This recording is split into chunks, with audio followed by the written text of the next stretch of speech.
We want to make the new year your best year yet, with a chance to win our greatest cash prize to date. A simply stunning £85,000 in tax-free cash could be yours. Treat the family to that bucket list holiday you've always fancied. Get your dream car you've always wanted. Or just relax, safe in the knowledge that the coming year is on us. For another chance to win £85,000 cash, text cash to 63225. One entry costs £2.50 plus one standard network rate message. Or text bonus to 63225. 5 entries cost £5 plus one standard network rate message. Go to gbnews.com/win. Entries start at £2.50. Call 0903 686 3232. Calls cost £2.50 plus your network access charge. Or post your name and number to GB18 PO Box 8690 Derby DE1 9TT. UK only. Entrance must be 18 or over. Lines close at 4 p.m. on the 30th of January. Please check the closing time if listening or watching on demand. Good luck.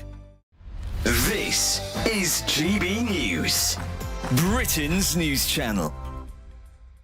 Well, I think after the first incident, obviously, I became hyper aware of how men can behave in London. But since sharing my story in February, I've had hundreds of women come forward and tell me their stories. It was actually so overwhelming, the amount of people that reached out to me and said, thank you for sharing your story, thank you for talking about it, because this had happened to me and that had happened to me. And I think also because I became aware of it, I don't know whether I started to see it, whether it was rising, but what I do know is that the amount of incidents happening are not the amount of incidents being reported. One of the controversial issues, Genevieve, here in America is that in certain states, President Trump has put the National Guard on the streets. They have it here in Washington, D.C., and these are kind of volunteer soldiers, if you like. You can see some pictures here, so that's me there with them, and that's Ben Leo, our other host, and you just have groups of them. They're in groups of sort of 3, 4, 5 sometimes on the street corners. We were coming back from a football match, I've been here too long, that evening, and you feel safe because they are a very clear presence on the street. Do you think we should have something similar in London?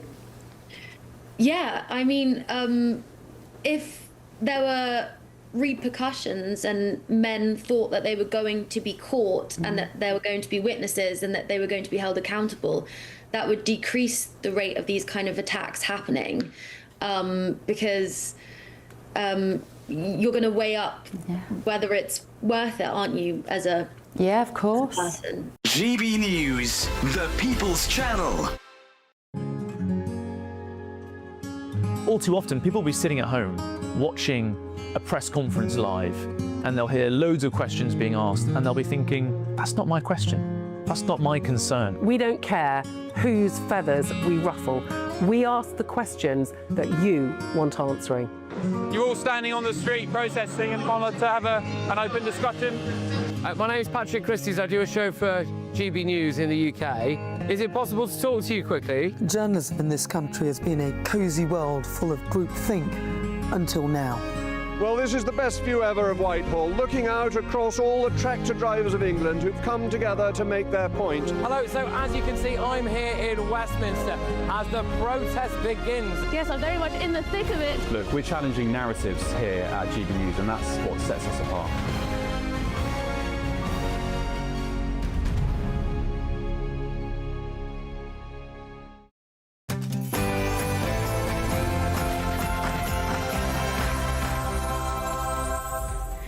It's 10 a.m. on Saturday, the 6th of December. Live across the United Kingdom, this is Saturday Morning Live.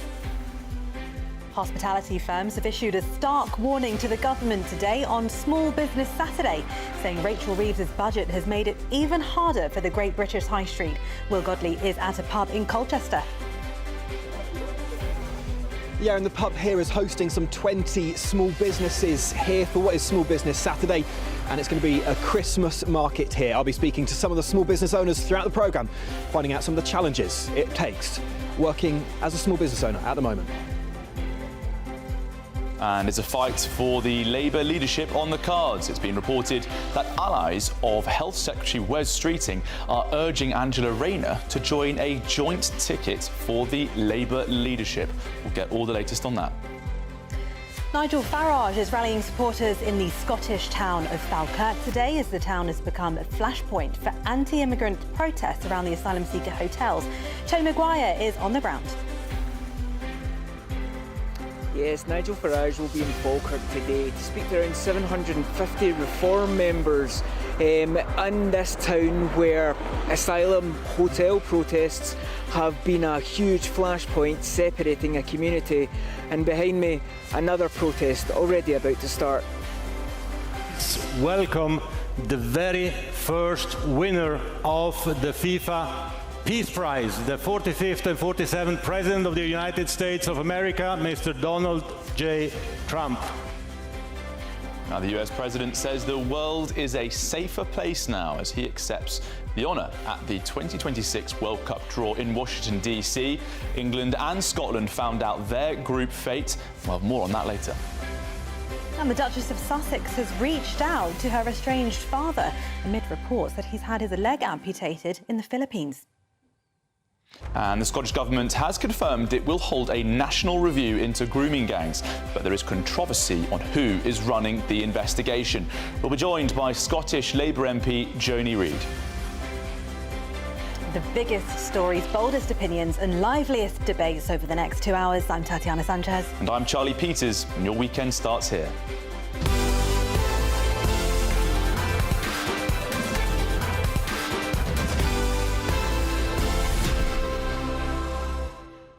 Really looking forward to speaking to Will Godley over in Colchester. Of course, Tatiana, we were just speaking there.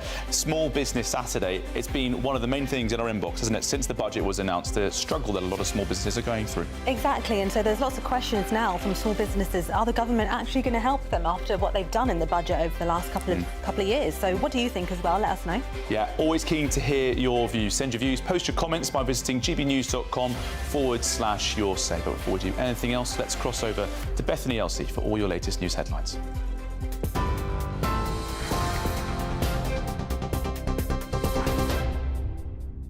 Thank you both. Good morning. I'm Bethany Elsey with your top stories at 3 minutes past 10. It's understood Wes Streeting's allies are quietly pushing Angela Rayner to sign up to a joint ticket for the Labour leadership.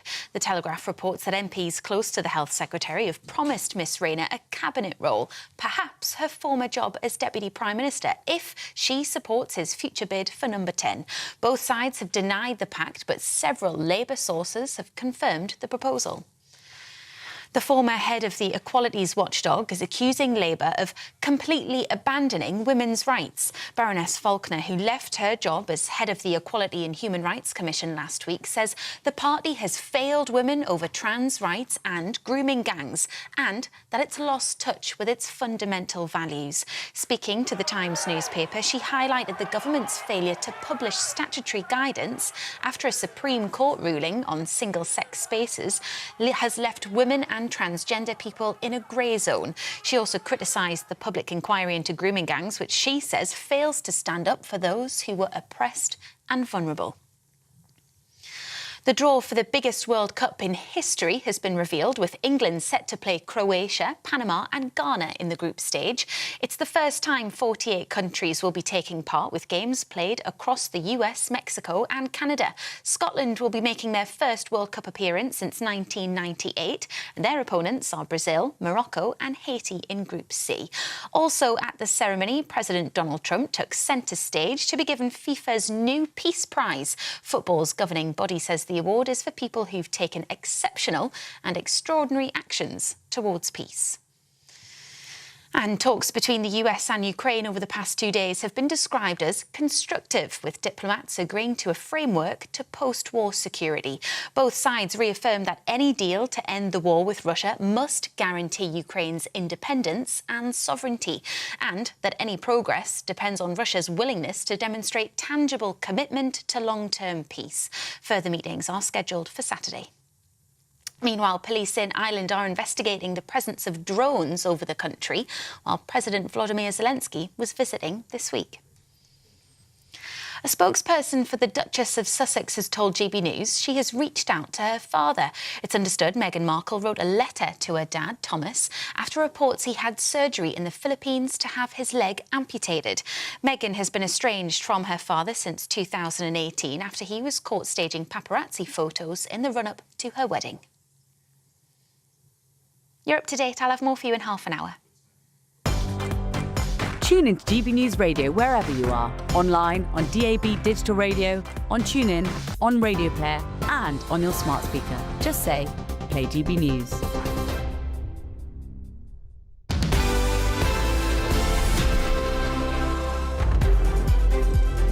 Thank you very much as always, and welcome back to Saturday Morning Live with Charlie Peters and me, Tatiana Sanchez. Now, hospitality firms have issued a stark warning to the government today on Small Business Saturday, saying that Rachel Reeves's budget has made it even harder for the Great British High Street.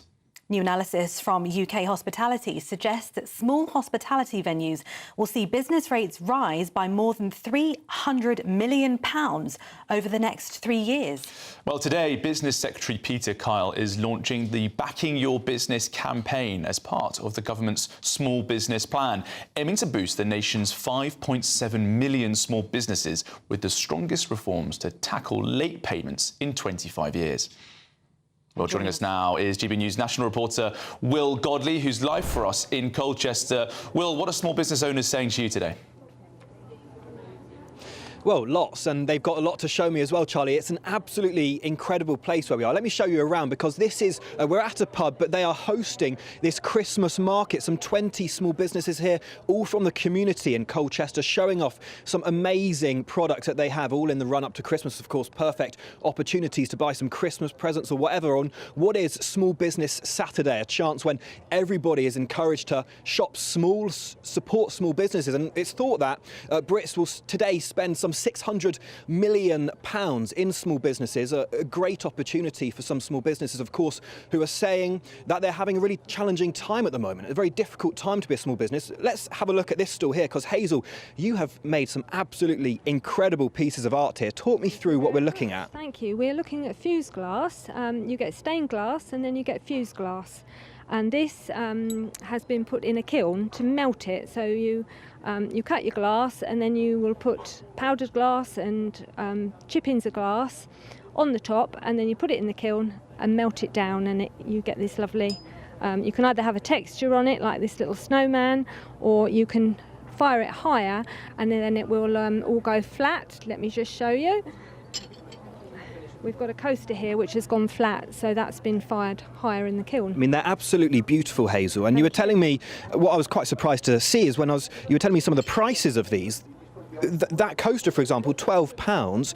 It's really challenging for you as a small business owner to make money on what is sometimes taking you hours to make. It is, but I think when you're doing a hobby, you have to take into account that you actually enjoy doing it, and it might take you hours to do it, but people don't necessarily realise, one, how long it takes you, and you couldn't sell it for the hours that you put in there. You know, if it takes me an hour to do that coaster, you're right, what's the minimum wage now? It's just gone up.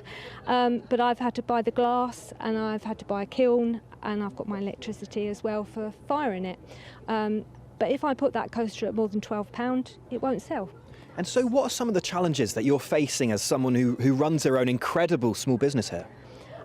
Well, it's always, I mean, the cost of everything going up and up and up and up. It's difficult when you're self-employed if you go sick, as I just have been. To get any help from the government is very difficult, because if you're working for somebody else, you can get sick pay. If you go self-employed and then you're off sick, you're in trouble. Well, Hazel, it's been fascinating talking to you and seeing some of these amazing pieces of artwork. If anyone wants to buy any, how can they get in touch? Well, this is actually my first craft fair, because I've not been doing this that long, only less than 2 years. So we're going to see what happens today. But I'd love to turn it into a business. But at the moment, it's so new, I haven't got a card printed. Well, if they want to they have to come down to Colchester. They can come to the pub.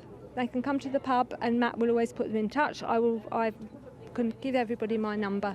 Well, that's exactly what people can do, because we are here at the Cricketers in just outside Colchester, and Matthew here is the landlord supporting small businesses today. You're hosting some 20 local small businesses in the community at a time when it's really challenging. Absolutely, yeah. I mean, here we put this market on every Christmas. We allow the local community to, the local people to come up with their local bits and pieces and sell them.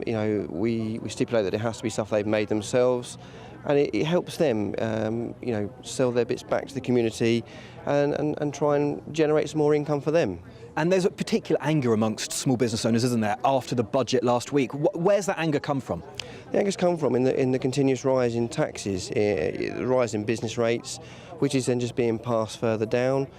For instance, you were just talking to Hazel, her costs of her materials have gone up because as businesses sadly are taxed more, they have to then pass them costs on, sadly.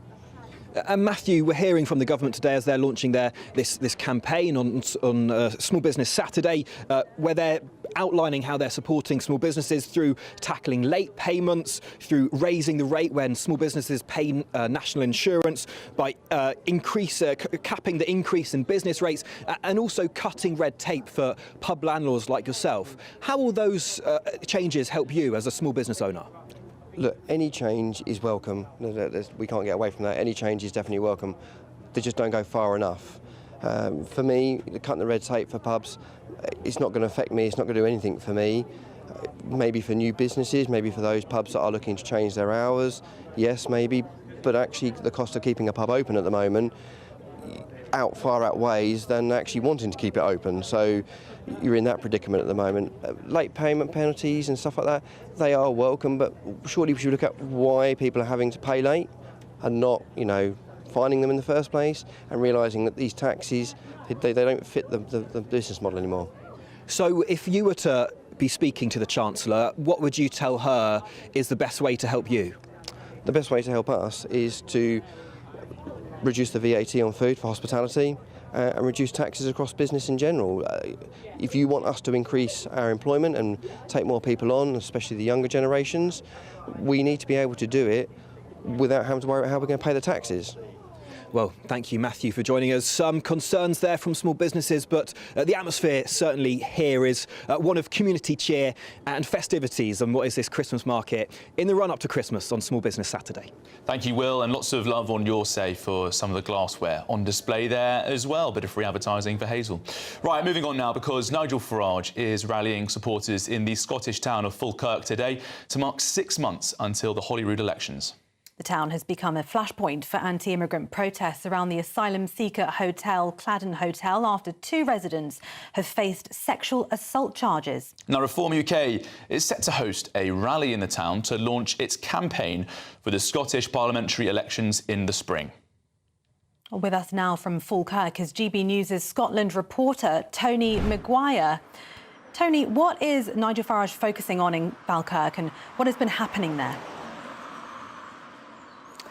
Yeah, good morning. Well, this is quite a rare event to have Nigel Farage up here in Scotland, and it's going to be about a 2-hour event, no less. Now, we're expecting Nigel Farage to take the stage just 1 o'clock or just after 1, where he's expected to address around 750 Reform UK members to really just, I guess, lay a framework, a ground plan and give his roadmap for the next 5 months as we approach the Holyrood Scottish election. And very much Falkirk is an understandable choice for him to do just that. It's here where on August the 16th this year, where the first real major asylum hotel protest really got the country kind of sitting up and realising that, the immigration question was very much being talked about here in Scotland. I think before then, I think Scottish exceptionalism probably had quite a lot to answer for. But shortly after that, well, a poll then revealed that at least 1 in 5 Scots actually rate immigration as one of their top 3 priorities as we approach that election. So Reform has had a fairly good year here in Scotland. Scotland. They had around 7,000 members in Scotland in January, and now they have around 12,000, about 12,200 actually. And what we can see from that is that the support for reform has been steadily growing and building. And over even the last few months, well, we've also had the second ever Reform MSP by the way of Graham Simpson. He has been a defection from the Scottish Conservatives. And of course, Reform have many a Scottish councillor now, also many of them being defections, but the real question is whether Reform can perform in the polls.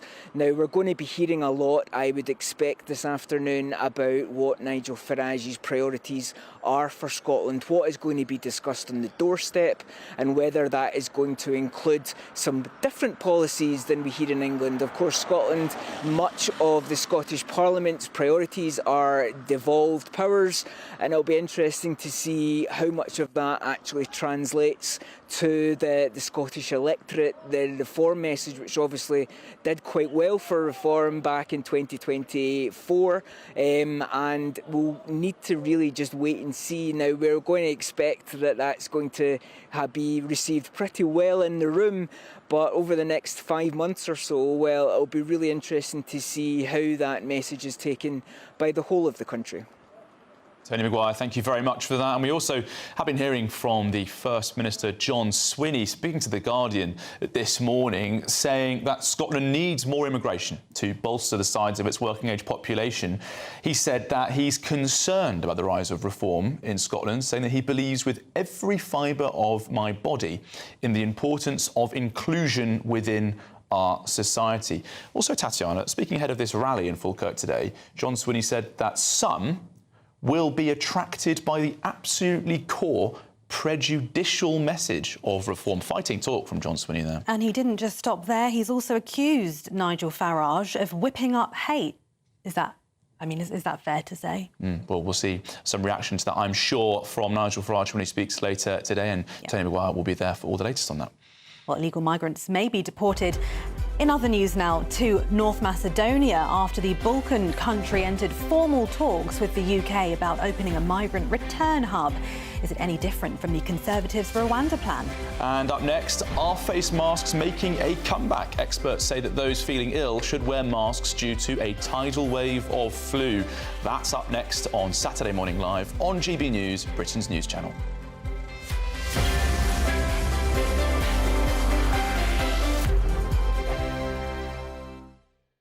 Westminster, the ultimate clique. And you're fighting like rats in a sack. But here on the Camilla Tominey Show, we ask the questions the establishment media is too scared to ask. OK, let me ask you a straight question, because I know you're a straight-talking politician. Whether it's net zero, illegal immigration or law and order, nothing is off-limits. You had the power then. Yeah, as I and say, now you've lost it. That's the Camilla Tominey Show, a politics show that's fearless. But no, let me finish my question if you don't mind, because it is my show. Sundays at 9:30, only on GB News, the People's Channel, Britain's news channel. Britain's newsroom, weekday mornings from 9:30. Flossie, how do you think your peers would react if, from now on, they were never, ever allowed to bring their phone into school? Well, I think the big thing is really, I went to school yesterday after obviously doing BBC News, and surprisingly to me, all of my friends were saying, look, we completely agree with you, you're so totally doing the right thing. Obviously, it is a very sensitive topic. You know, obviously I'm going to have people saying, stop what you're doing. Don't take my phone away from me. I would hate myself if I was in primary, secondary school. But realistically, the thing is, now I'm coming to realise I really wish I just didn't have a phone. Yeah. I am addicted to my phone now, I will admit that. I really wish I wasn't. So hopefully as well, if phones are banned in secondary schools, parents usually buy them for secondary school because everyone gets them. So hopefully that will stagger, you know, when parents buy their kids' phones, which may break, you know, the level of addiction. Yeah. Because I feel like if I didn't have a phone, really wish I didn't, because, you know, I keep on saying to myself, where would I be now if I didn't have a phone? You said that people are now talking to each other on the bus because your school has moved to a stricter ban. So my school is now completely smartphone free on anywhere where the school has a duty of care. So it was really surprising to see kids, talking and chatting rather than because normally just they would being on text their each other phones. or they'd be on Just staring at their phone. Extraordinary, isn't it? Well, I do hope you're very successful because it's such an important campaign. Will, or Ewing and Flossie, thank you so much. Why can't they just take a stand? They've done it in Australia. It might help with the They've done it in Australia. GB News, the People's Channel.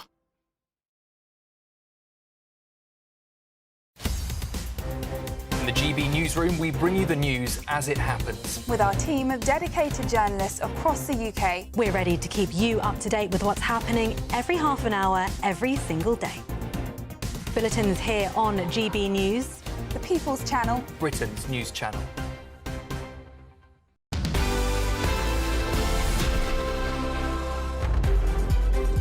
Back to Saturday Morning Live. It's been a very busy chit-chat on gbnews.com/your say.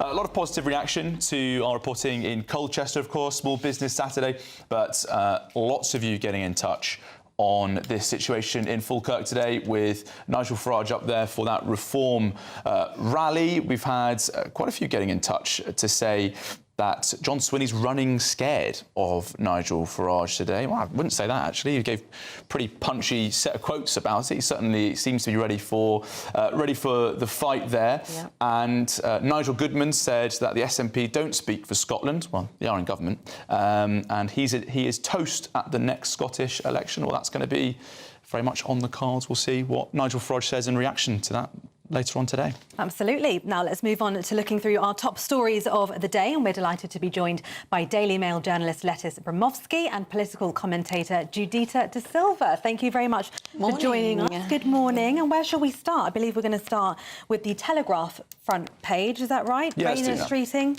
Yes, because the Health Secretary, calling for a joint ticket, Lettice, to challenge Starmer with the former Deputy PM Angela Rayner. What do you make of this plotting? Is it legitimate? Well, both sides, I should say, have come out and denied this happening, but of course they would come out and deny that. It is interesting. Look, you can see what they're trying to do strategically. Wes Streeting is very popular at the moment, but he's not popular within the Labour members, essentially, whereas Angela Rayner is very popular within the Labour members. But to become Labour leader, you have to win your vote from the Labour members. So you can see why, from Streeting's perspective, they would want them to come together and join forces. Judita, I mean, looking at this at the moment, is this the sort of the pact you could see challenging Keir Starmer, these figures from the left on the front bench of the party? I think what's more important is that they have to look further down the line, because the issue that Labour is having currently is that you're so preoccupied with infighting and who gets to replace Keir. No, look down the line to the next election, because that's what Reform is looking at. They're not concerned with your chaos right now.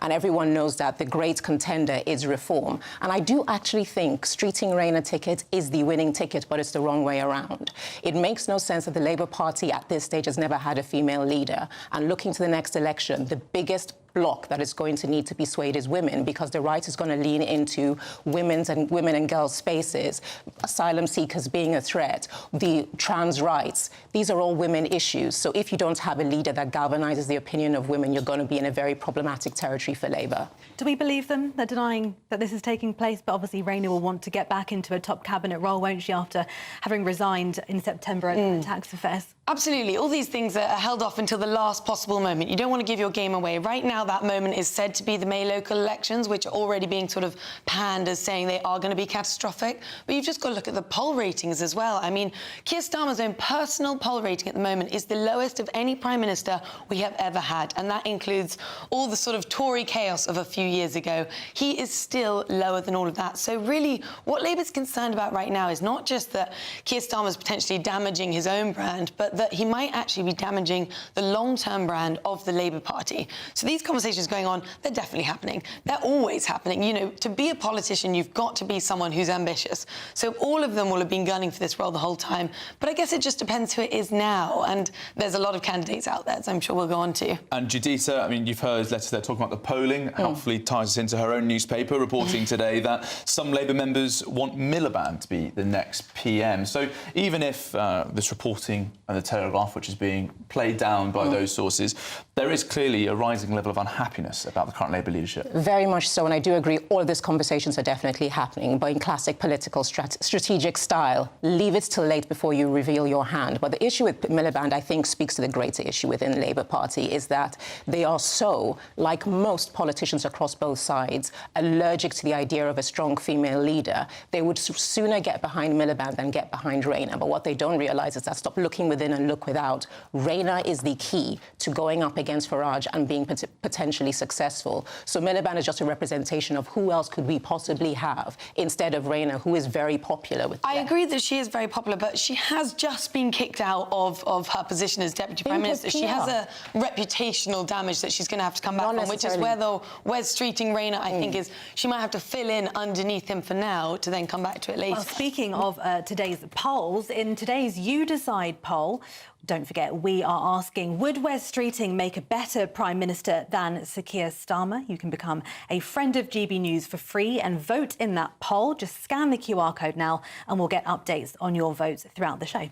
We have had a right of reply from Labour, with a source saying that the party was delivering a comprehensive strategy to tackle to support women and tackle violence. And that comes because on the front page of the Times today, lettuce, the former head of the Equalities Watchdog, that's Kishwa Falconer, Baroness Falconer, she's attacked the government and said that their record on single-sex spaces and grooming gangs has led much to be desired. I mean, it's a damning piece if you read it through, to have someone of such significance from her to be coming out and saying these things against Labour. It's not a good look. And I guess a lot of what she speaks to is that the government is essentially failing right now in delivering what has already been passed through law. You know, we've had the Supreme Court ruling. All they really should be doing now is implementing what that says, and they're sort of failing to do that, or sort of timidly acting and not pushing it through enough. Judith, I mean, the language Baroness Falkland is using here,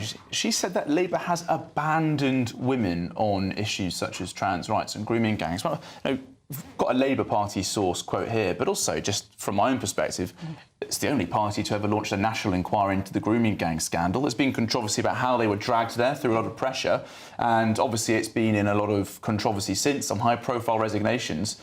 The Labour government has done more to actually launch those investigations, if we're being frank about this, than any government has in the past. If you look at a number of things, look at the politics of it. This is a lady who's on the way out. She's part of it. She was head of a commission that was tracks back to Tony Blair's time. If she does something with enough evocative language to spur on action, it looks good for her going out. So she seemed to be effective. But also, when you look at what they're actually doing, this essentially strikes the heart of public spaces and women's rights within that, because the mechanics of that they have to be very careful about. No matter what they do, they're going to upset a large proportion of the population and also within their party. So taking time is a good look, but they're going to have to make a move. By making a move on the back of her having this evocative piece leans more into her reputation than what they're doing, which is being careful about something that's going to upset a lot of people, no matter which way they sway. Of course, Faulkner was saying that she feels depressed about these decisions and that they don't quite match perhaps the historical traditions of the Labour Party. Is that fair to say? It is slightly fair to say. When you look specifically at the grooming gangs, the people who are most affected in that was young working class girls, and that has always traditionally been Labour's sort of where they get most of their votes from. They sort of turned their back on that particular situation. But, you know, going forward, well, we'll have to see if they speak out on it anymore. Party of feminism. That's the party, the traditional party of rights. That's what Baroness Falconer says. In my 50 years in this country, that was the Labour Party. But now, as she leaves that role, very much taking against that stance. Very interesting stuff there. Well, let's see what else we heard from our Labour Party source. They also told us that the Safeguarding Minister, Jess Phillips, has dedicated her career to women's rights and the protection of women and girls. And a Home Office spokesperson said the government was committed to that inquiry on grooming gangs, with the NCA launching an investigation into 1,200 historic cases. Yes, well, there you go. Well, thank you, Lettuce and Judita. Still to come, illegal migrants may be deported to North Macedonia after the Balkan country entered formal talks with the UK about opening a migrant return hub. Is this any different from the Conservatives' Rwanda plan? But first, let's go to Bethany Elsie now for all your latest news headlines.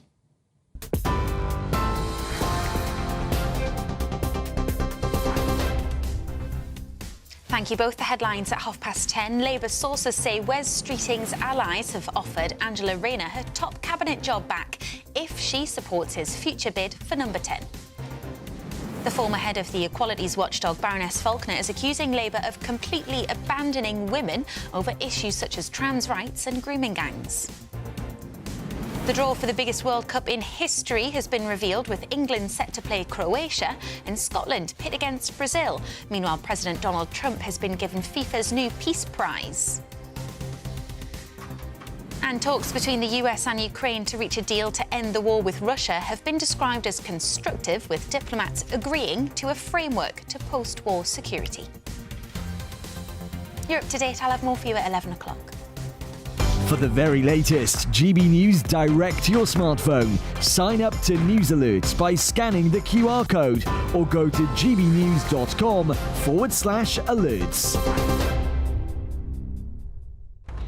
Thanks, Bethany. And coming up on Saturday Morning Live after the break, we'll be speaking about the grooming gangs review just launched in Scotland, because there's some controversy about whether it's going to have the proper independent oversight that campaigners and victims want. We're speaking to a Scottish Labour MP on that.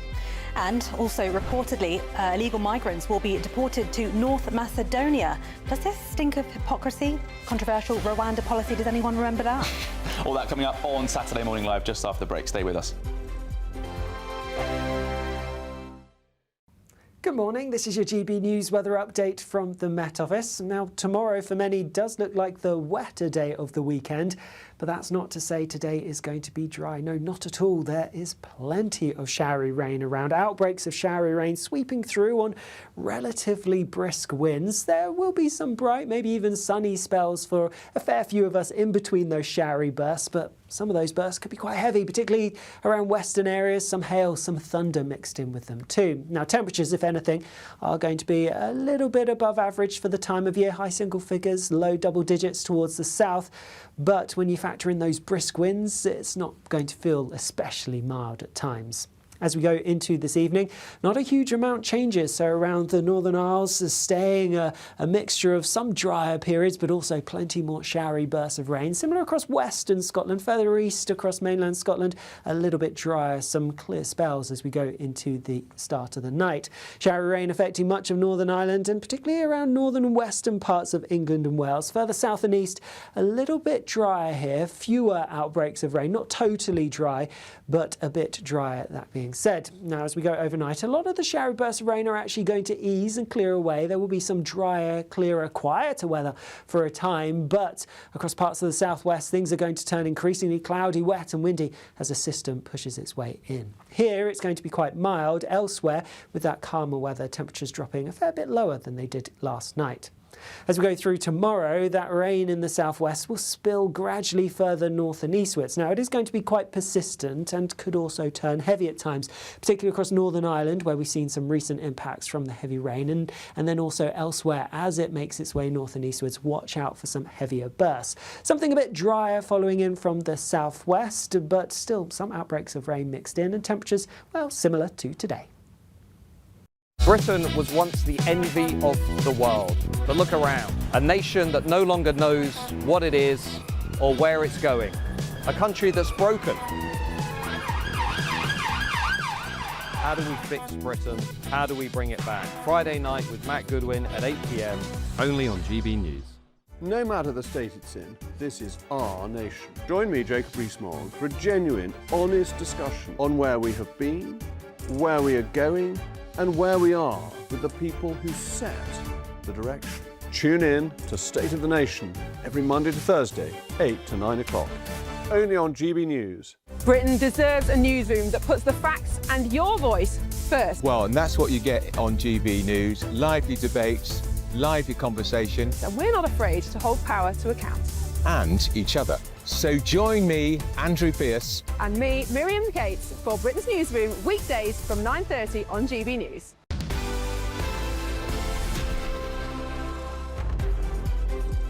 Welcome back to Saturday Saturday Morning Live with me, Tatiana Sanchez, and Charlie Peters.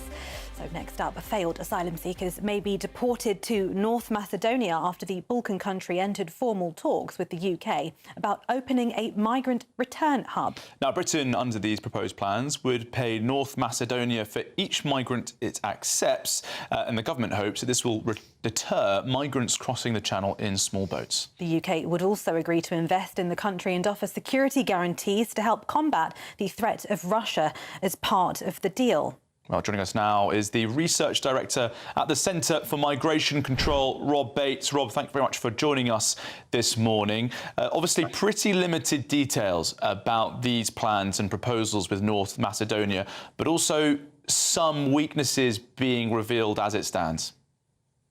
Yeah, huge weaknesses. I think it's first worth pointing out that Starmer has been desperate for a deal with some country in the Balkans for quite a while. It looks like he's finally making some breakthrough, but I think comparisons to the proposed Rwanda scheme are quite generous to this government. The intent behind the Rwanda scheme was, of course, anyone who came to the country illegally would be deported to Rwanda straight away. There wouldn't be the opportunity for them to present their case for asylum. Under these plans, effectively, what we're saying to illegal migrants is, yes, still come in.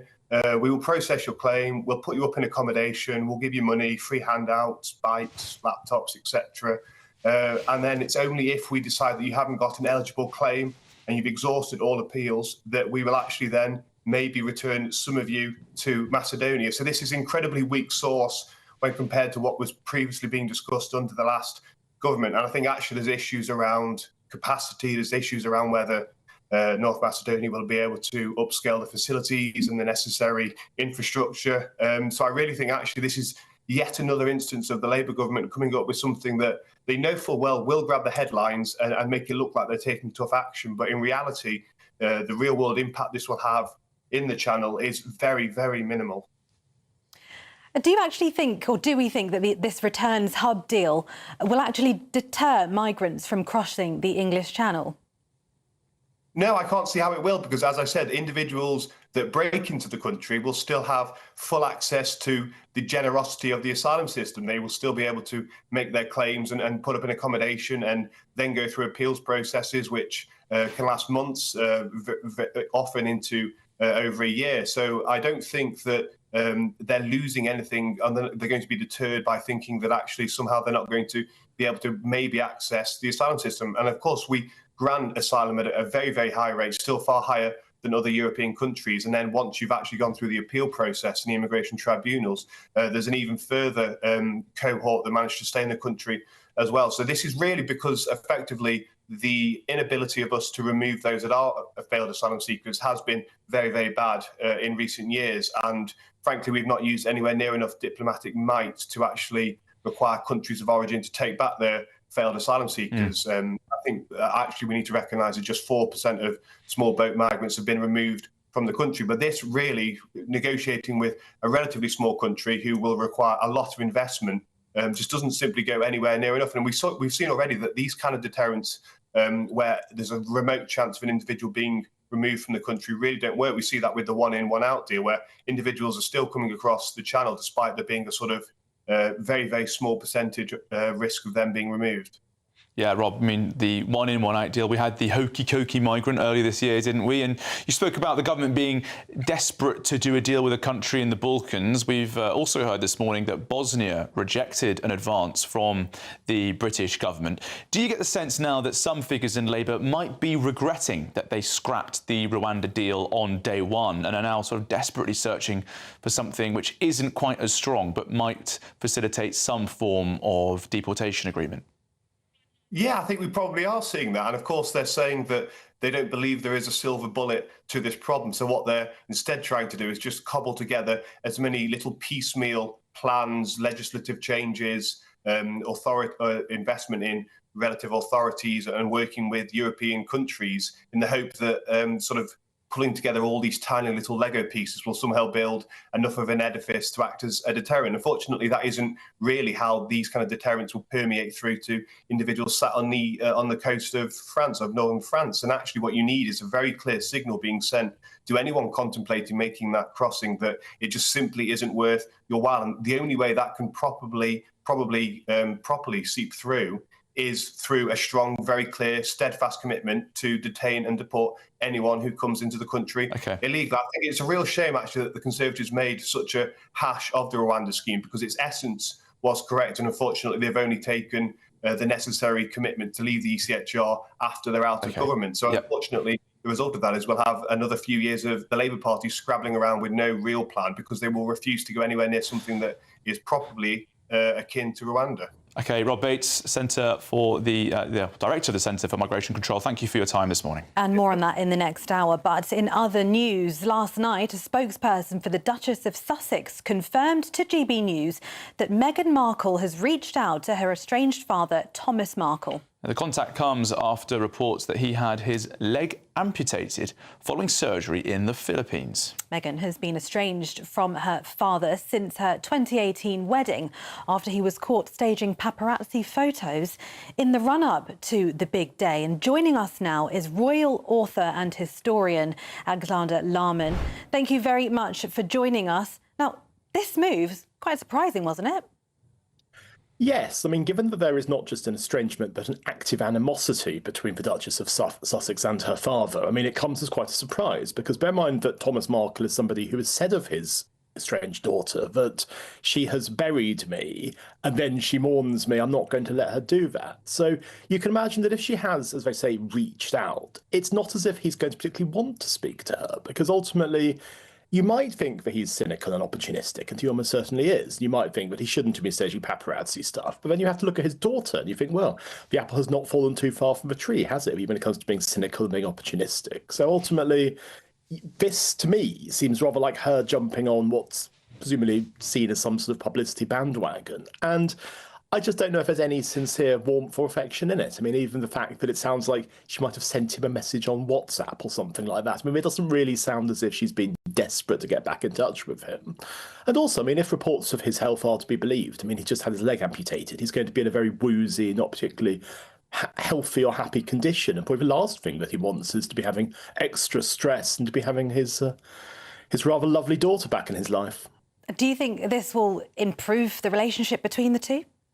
Can't sort of make any difference whatsoever, because ultimately, I mean, the fact that she has reached out means nothing. And a lot of what he's said is absolutely true. I mean, some of what he said you might think is a bit hurtful and a bit unnecessary. But on the other hand, if you're looking at your daughter, who has been ruthlessly monetizing every single opportunity that she's had for publicity and for her own career, let's call it, if you're her father, you're looking at her, you're thinking, well, ultimately, I don't want to be part of this. I don't want to be dragged into the circus, because, I mean, all the coverage that her awful new television series has been having this week shows you that essentially all she is now doing is creating brand Meghan, and the idea of her father being this rather embarrassing figure to be shunted off stage left. He is not part of brand Meghan, and so we can see that she's made the bare minimum of effort, and that's it. I don't think there's going to be any rapprochement between the two, but who knows? I mean, you know, it's the spirit of Christmas, it's the spirit of reconciliation, so perhaps just call me Scrooge and say I'm a cynic. Yeah, Alex Lahmann, you seem to be definitely affected by the spirit of Christmas here. I mean, the poor lady's old man's just lost his leg.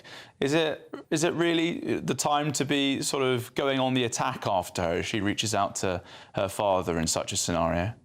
I don't think that Meghan is somebody who is particularly weighed down with the Christmas spirit and forgiveness herself. I mean, if you look at her, she's somebody who has always operated a very, very tight regime around her. She's somebody who's very interested in control, but also in brand Meghan and ever wider brand Sussex. And so you will see that her actions have been taken to maintain brand Meghan. And ultimately, if she really cared about her father, she wouldn't be sending him a message or reaching out. She'd be getting on a plane and going to see him. I mean, that's what most normal people would do. The fact that she hasn't done so suggests that her care and concern only goes so far, I'm afraid. OK, Alexander Lahmann, thank you very much for your time this morning. And of course, we'd love to know what you think if you feel so inclined to let us know. Did you expect her to reach out after these reports of his leg being amputated? Human to human, probably. Still to come, the Scottish Government has confirmed it will hold a national review into grooming gangs. But there is controversy on who is running the investigation. Scottish Labour MP Joni Reid will join us. This is Saturday Morning Live, only on GB News. Now it's time for your travel weather.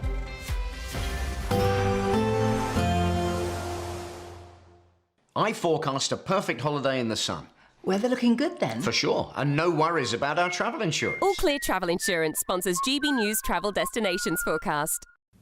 Storm Byron is bringing further heavy, thundery rain to eastern parts of the Mediterranean through the next few days. There's also a bit of rain pushing into parts of Portugal, western Spain. A few outbreaks of rain across the southern parts of Italy tomorrow and affecting Sicily as well. Meanwhile, it's in the east of the Mediterranean where we're seeing Storm Byron bringing heavy, thundery downpours. Those rainfall totals continuing to build up for a little while yet, so some disruption is likely. All Clear Travel Insurance sponsors GB News Travel Destinations Forecast. Bold. They are under no illusion. Ray. Are you a human trafficker? Boundless. I've had enough of the nonsense, and I'm not afraid to say it. Don't get us on the BBC. Every weeknight, I tear through the headlines. The smell of gasoline. Should we be worried about it? From Westminster madness to cultural war chaos. What I'm going to do now, they are throwing things out the cars as we speak. Get ready, Britain. Here we go. Patrick Christie's tonight, weeknights from 9 p.m, only on GB News, Britain's news channel. At GB News, we love to hear from you, our loyal community. So drop us a line at gbnews.com/yoursay. There you can talk to each other and also to the presenters live on air. gbnews.com/yoursay, because GB News is your channel, Britain's news channel. Hi, I'm Michelle Dewberry, and my show is your opportunity to cut through all the noise and dive in headfirst to some robust debates. Ideas clash. Situation, isn't it? Because the failure is... You're deliberately avoiding my point. Nothing's held back. And if you think this is the end of it, wait for more. And we do not shy away from the difficult stuff. Sometimes I want to shake people and say, if only you understood. So join me on Dubes & Co. weeknights at 6 p.m, only on GB News, Britain's news channel. Join me, Nana Akwe, for an informative, interactive news programme with a difference. It's fun. No, he didn't say that, Dave. I'm so surprised. I think there's an element of truth to that. Join me from 3 p.m. every weekend, only on GB News, Britain's news channel. Mornings don't have to be tiresome, especially if you have the right company. Wake up to news as it happens, opinion and debate, and of course, a little bit of entertainment too. Because when the kettle's on, we're on. That's Breakfast on GB News, a show worth waking up for. Every morning from 6 a.m. Only on the People's Channel, Britain's news channel. We'll spread the news, you spread the word.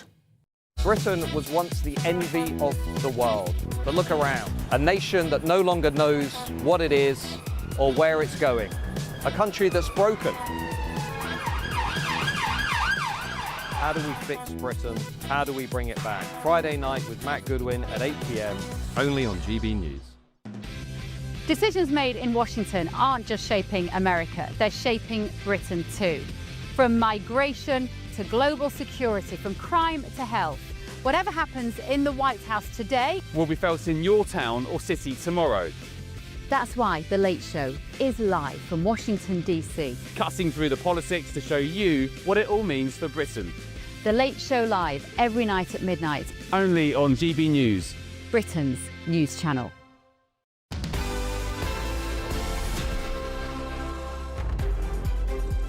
Back to Saturday Morning Live. Now, the Scottish Government has confirmed that it will hold a national review into grooming gangs. The review comes after GB News recently revealed evidence of a Glasgow grooming gang and the trafficking of victims from England.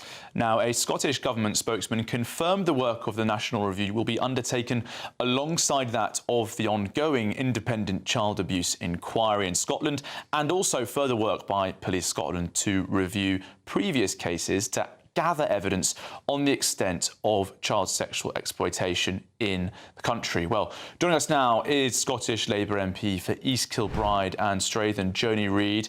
Joni, thank you very much for your time this morning. Obviously, welcome news that a review has been launched, but there is some controversy about the independence and the oversight of that review. Can you tell us more?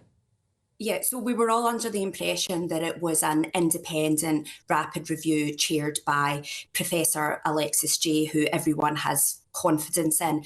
Unfortunately, it's not independent, and this reporting structure of it is incredibly convoluted, and it's controlled by the Scottish Government. There's this misconception that Professor Alexis Jay is chairing the review. She is not. She is advising the review. So victims came away thinking that Alexis Jay was in the driving seat when actually she's in the passenger seat. But this is really typical of this Scottish Government. They make grand headlines, make big announcements, and actually when you look at the detail, there's very little that sits behind it. So I have to say that this announcement goes as so far as to admit that there's a problem in Scotland, but the review in and of itself will do nothing to fix it. And why do you not have confidence in this review? Is it because the Inspectorate and the various bodies that are leading this inquiry are so closely linked to the organisations that they're investigating? Do you not have confidence in those bodies to get a proper, impartial look at the issue?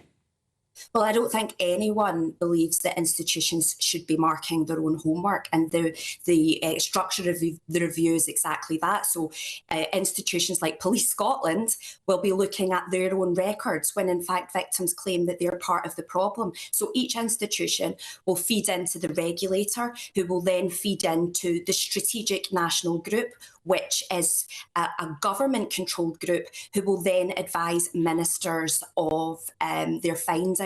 So the structure is convoluted. It's not clear, transparent. It gives the sense of it wanting to be politically controlled rather than trying to seek the truth. So there are so many problems with this review: lack of independence and a convoluted structure. And why did it take so long for this review to finally come about? I think there are a few reasons for that. I think primarily it's based on the Scottish Government having this idea that Scotland is exceptional, and they've kind of denied the problem and said that, yes, England and Wales have problems with organised sexual abuse, but we don't here in Scotland, which is obviously not true. And secondly, the Scottish Government is keen to control absolutely everything, and you can see that from the structure of the review that they've announced. And I have to say that we've got Scottish Parliament elections in May, so that I'm now starting to believe is part of their thinking in this. If they were taking this seriously, and there's a model that they could follow, that's the model that was used by Baroness Casey. The government would have announced a rapid and fully independent review and given Alexis Jay access to all the files, all of the data, all of the institutions, to the civil servants, and basically given her a blank piece of paper. But unfortunately, that's not what they've done. Jodie, I'm really disappointed. Just before you made that comparison to the Casey review in England and how you want that to be replicated in Scotland, you made a very strong accusation against the Scottish Government, saying that, also appearing to suggest that you think they've launched this review in this manner so late because they didn't want bad press coming out around the elections in May. Is that your stance? Yeah, I think it is. It is my stance, because you just have to look at the structure of the review. It shows that it's designed to be politically managed. It is not designed to establish facts.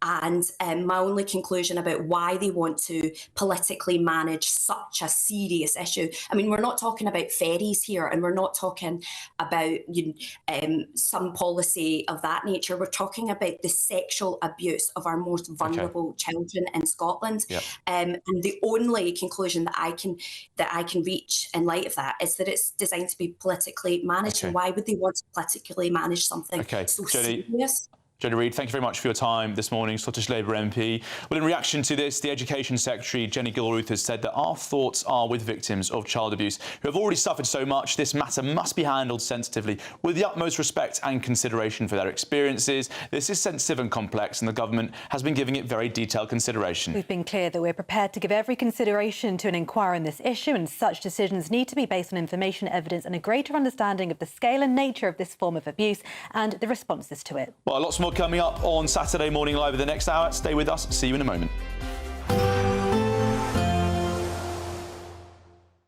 Expect warm spells with the odd rude interruption. Box Boilers sponsors the weather on GB News. Good morning and welcome to your latest GB News weather update from the Met Office. The unsettled theme continues through this weekend. There'll be further showers or longer spells of rain in some places, a few brief sunny intervals and generally on the mild side for early December. We have got low pressure once again in charge. It's gradually filling. That means the ice bars are spacing apart somewhat, so the winds will ease down through the course of today. But it's still pretty windy across the northeast of Scotland through Saturday. Some strong southeasterly winds blowing in frequent showers and longer spells of rain across Shetland and Orkney. Scattered showers elsewhere, some heavy downpours in places, the odd rumble of thunder and some hail, particularly in the west, but also some sunny intervals, particularly later this afternoon across the south. Now, temperatures above average for the time of year, 11 or 12 degrees across more southern parts, and even across the north it will be generally fairly mild for early December.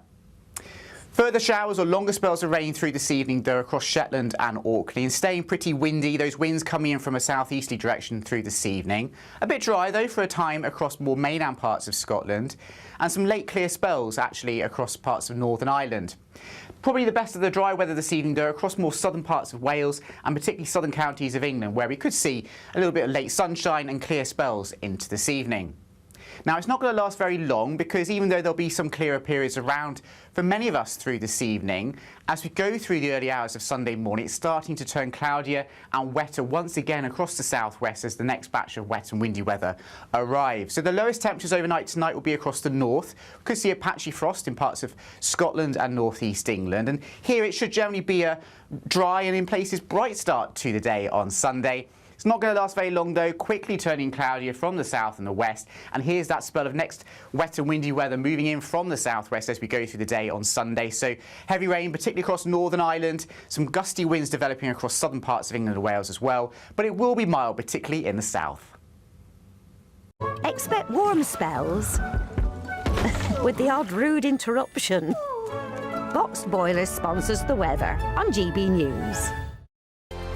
This is your chance to become our biggest cash prize winner to date. £85,000 in totally tax-free cash could be making its way from our bank account to yours. It would be like having over £7,000 per month extra to play with each month for a whole year. That could be you, safe in the knowledge that 2026 is on us. For another chance to win £85,000 cash, text cash to 63225. One entry costs £2.50 plus one standard network rate message, or text bonus to 63225. 5 entries cost £5 plus one standard network rate message. Go to gbnews.com/win. Entries start at £2.50. Call 0903 686 3232. Calls cost £2.50 plus your network access charge. Or post your name and number to GB18 PO Box 8690 Derby DE1 9TT. UK only. Entrance must be 18 or over. Lines close at 4 p.m. on the 30th of January. Please check the closing time if listening or watching on demand. I'm Michelle Dewberry, this is Jubes & Co with you. Hello everyone, Patrick Christie is here. GB News, Britain's news channel. Access the stories that matter to you. Take the GB News family with you on any device. And as long as you have an internet connection. Tune in to GB News, anywhere on the planet or beyond. GB News, the People's Channel, Britain's news channel. Exciting news. Every Friday, my Patrick Christie's Tonight Show is going to have a twist to it. We're welcoming some special guests. You.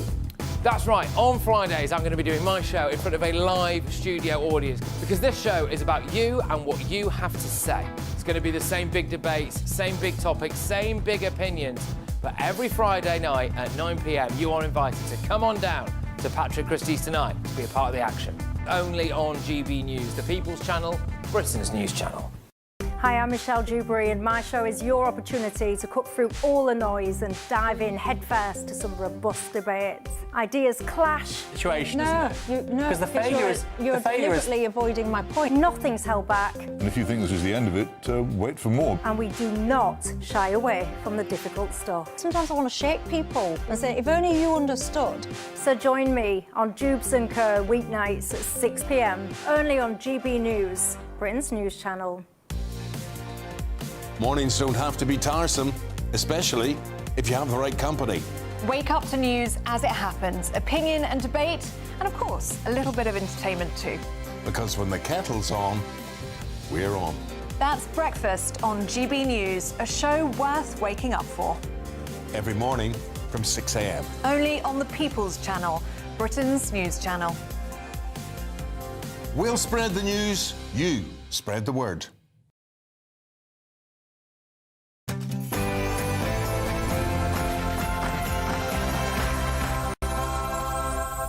It's 11 a.m. on Saturday, the 6th of December, live across the United Kingdom. This is Saturday Morning Live.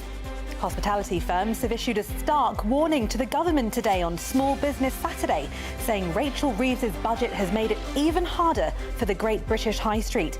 Will Godley is at a pub in Colchester. And the pub here is hosting some 20 small businesses from the community on this Small Business Saturday. I'll be chatting to some of them, finding out the challenges they're facing in the run-up to Christmas.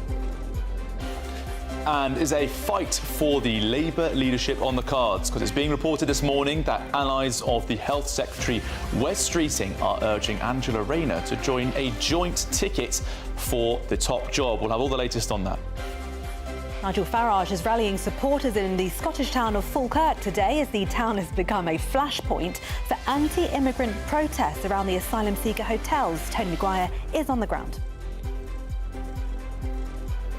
Yeah, we're about 5 months away from the Holyrood election. And Nigel Farage is today going to be setting out his roadmap for what reform plans to bring to the Scottish electorate.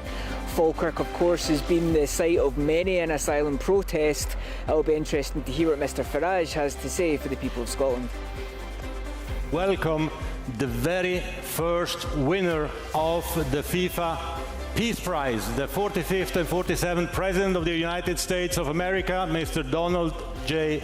Trump. Well, it's not quite the Nobel Peace Prize that Trump wants, but he's accepted this honour in Washington, D.C. at the draw for the 2026 World Cup, where England and Scotland found out their group stage fate. We'll have more on that coming up. The Duchess of Sussex has reached out to her estranged father amid reports that he's had his leg amputated in the Philippines. The biggest stories, boldest opinions and liveliest debates over the next hour. I'm Tatiana Sanchez. And I'm Charlie Peters, and your weekend starts here.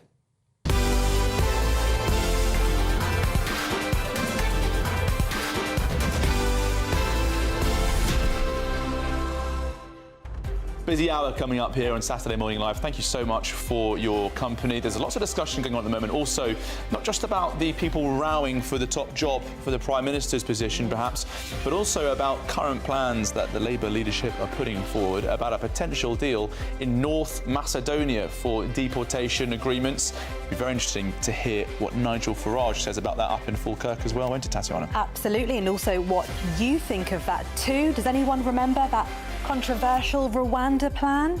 Why is this plan any different?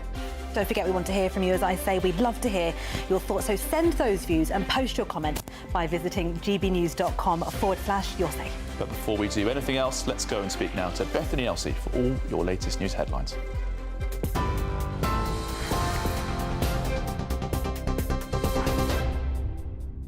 Thank you both. Good morning. Your top stories at 3 minutes past 11. Hospitality firms have issued a stark warning to the government on Small Business Saturday, claiming the Chancellor has broken a manifesto promise by making it even harder for the Great British High Street to survive. New analysis from UK Hospitality suggests that small venues will see business rates rise by more than £300 million over the next 3 years. An Essex pub owner, Matthew Allam, has told GB News his business rates will triple every month, and he simply doesn't have the money. Yes, whilst we can appeal the rates, it is a long process that, sadly, you know, we're busy trying to run our businesses. We shouldn't have to be, you know, trying to find this extra money and then trying to fight that cause as well. No, I'm more angry and I'm betrayed. Feel definitely betrayed. She promised us that she would help us in this budget. She stood there and said she's, you know, supporting pubs. She's not. It's understood Wes Streeting's allies are quietly pushing Angela Rayner to sign up to a joint ticket for Labour leadership. The Telegraph reports that MPs close to the Health Secretary have promised Miss Rayner a cabinet role, perhaps her former job as Deputy Prime Minister, back if she supports his future bid for number 10. Both sides have denied the pact, but several Labour sources have confirmed the proposal. The former head of the Equalities Watchdog is accusing Labour of completely abandoning women's rights. Baroness Falkirk, whose term as head of the Equality and Human Rights Commission ended last week, has said the party has failed women over trans rights and grooming gangs and has lost touch with its fundamental values.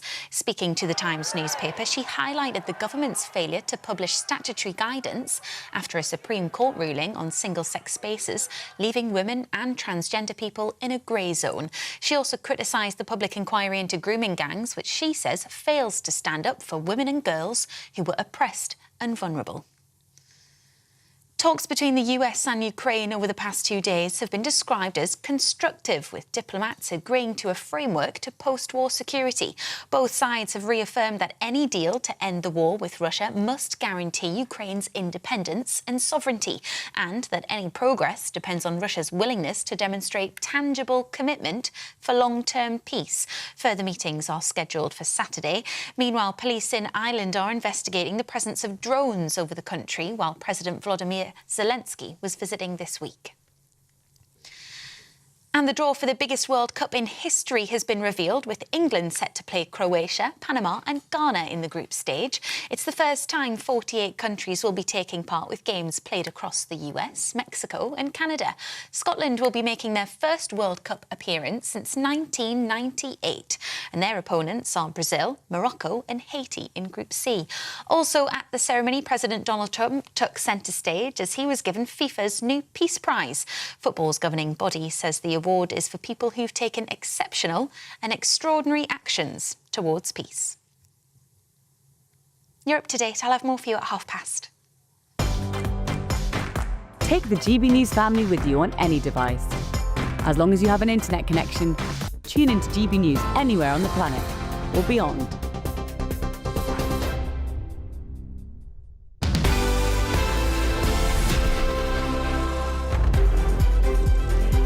Thank you very much and welcome back to Saturday Morning Live with Charlie Peters and me, Tatiana Sanchez.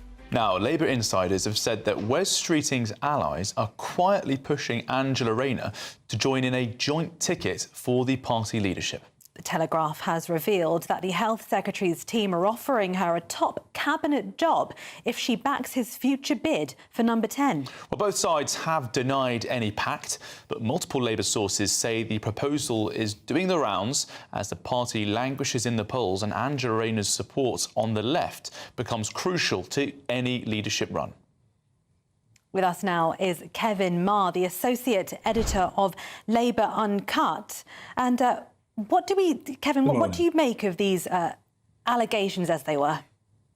Well, to go back to fundamentals, this is a pathology that plays out in the Labour Party when it's in government. There have only ever been 6 Labour governments in 120 years. They've all ended the same way, with senior figures knifing each other, fighting like proverbial ferrets in a sack, jockeying for position, and all the rest of it. And we're seeing that play out yet again, depressingly, because of course divided parties do not win elections. But it's indicative of the very febrile mood that there is amongst Labour MPs. There are rather a lot of Labour MPs, that big whacking majority that Keir Starmer won last year, and there's a lot of them, frankly, that are underemployed and not with very much to do apart from plot and apart from trade their potential support for potential rivals to Keir Starmer. It's not good, but it's indicative of the fact that the government's popularity is in the toilet at the moment because of the state of the economy and because of everything else as well.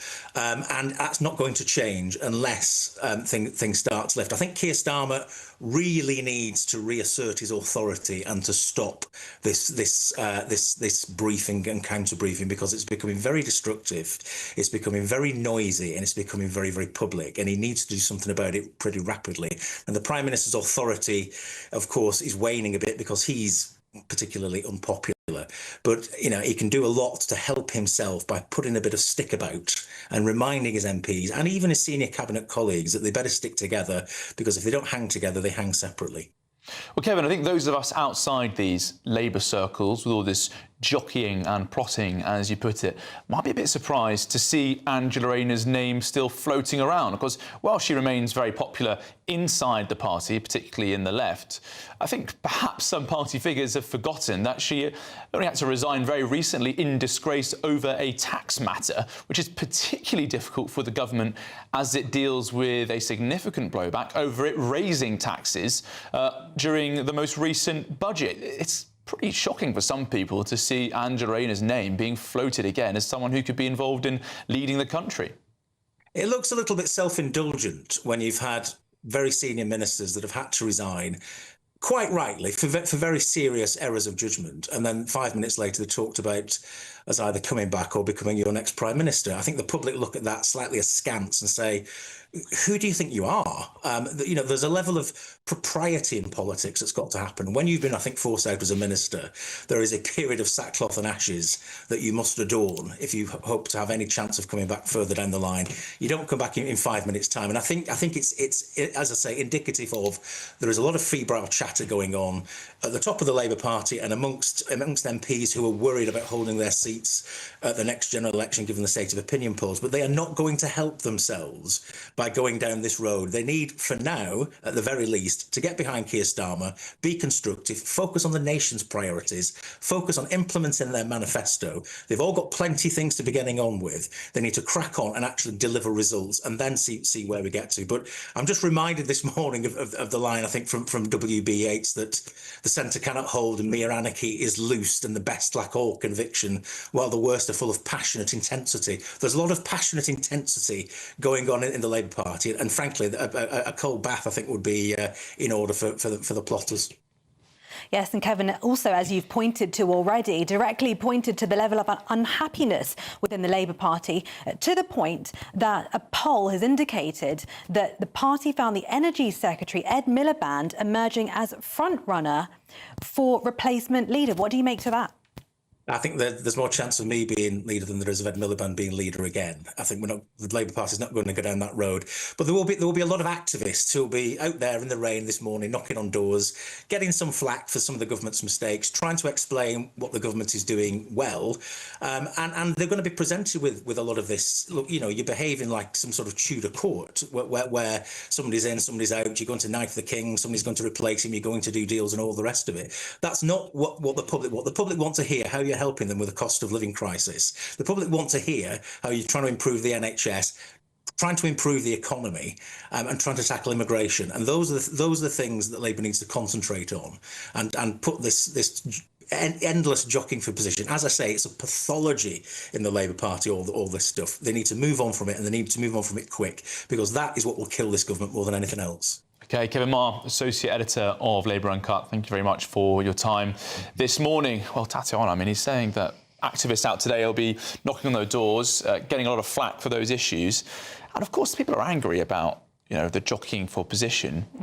But perhaps they're doing that because they're not seeing this current leadership achieving what people want to see on issues like the cost of living and energy and all the rest of it. It's inevitable, isn't it, really? Absolutely. And speaking of which, that poll's quite interesting, isn't it? Friends of GB News have been voting in our You Decide poll. We've been asking, would Wes Streeting make a better Prime Minister than Sir Keir Starmer? Let us know. The results so far are on your screen now. 59% of you say yes, he would. 41% of you say no, he would not. There you go. Well, you can get involved and become a friend of GB News for free by scanning the QR code on your screen now and vote in that poll. Sir Keir Starmer, if you're watching, it does seem as though Wes is having a bit of an uptick at the moment. Yes, it does, doesn't it? Well, we'll see what happens, but obviously they have both denied the allegations made. Moving on, hospitality firms have issued a stark warning to the government today on Small Business Saturday, saying Rachel Reeves's budget has made it even harder for the Great British High Street. Well, new analysis from UK Hospitality suggests that small hospitality venues will see business rates rise by more than £300 million over the next 3 years. Well, today, the Business Secretary, Peter Kyle, he's launching the Backing Your Business business campaign. It's part of the government's small business plan, aiming to boost the nation's 5.7 million small businesses with the strongest reforms to tackle late payments in 25 years. Well, let's go and speak to GB News national reporter Will Godley, who's with us in Colchester today, speaking to small business owners. Will, what are they telling you about this announcement coming from Peter Carl today? Well, lots of reaction to that announcement. Charlie, Tatiana, good morning to you from Colchester, where it's really getting rather festive here. Just take a look around at this Christmas market. Some 20 small businesses from the local area all come together under this one cricketers, and it's all been organised by the landlord here, Matthew. It's an amazing opportunity here for small businesses to come together and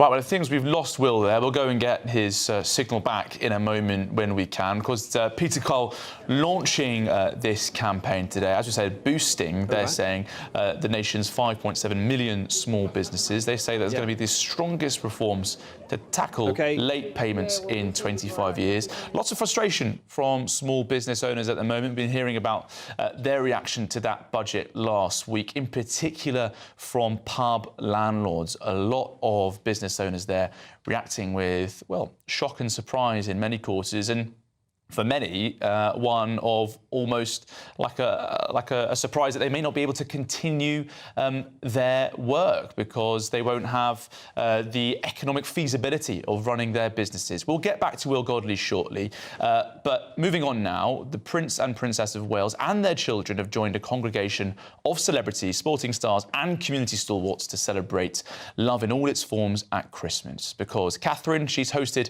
her annual carol service at Westminster Abbey with about 1,600 guests filling the pews. And one group of guests was a scout troop from Leighton Buzzard who received an invitation to the concert after their scout hut was ruined by a flood. Well, our royal correspondent Cameron Walker met them as they came to London to join in the festivities. The Princess of Wales says Christmas is a moment of listening, a word of comfort, a friendly conversation and a helping hand. This is our old scout hut. Let's go and have a look at the damage. This is Toby Corkett, who wrote to the Princess with news of his scout hut, destroyed in devastating floods last year. Repairs have cost more than insurance paid out, and they're still more than £10,000 short. Here's Paul Casey, chairman of Church Riverside Scouts. Repairing really wasn't an option, so we decided to fundraise and go for a rebuild. And basically we reached out to the local businesses and communities and just said, just please put your arm around us. And that's what they have. We've had tremendous support.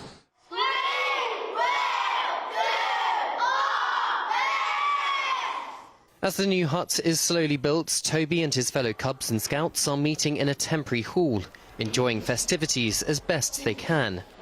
Toby wrote to the King, asking if the army could help. After a polite decline, Toby invited the joint president of Scouts to visit the Church Riverside Scout Group in Leighton Buzzard.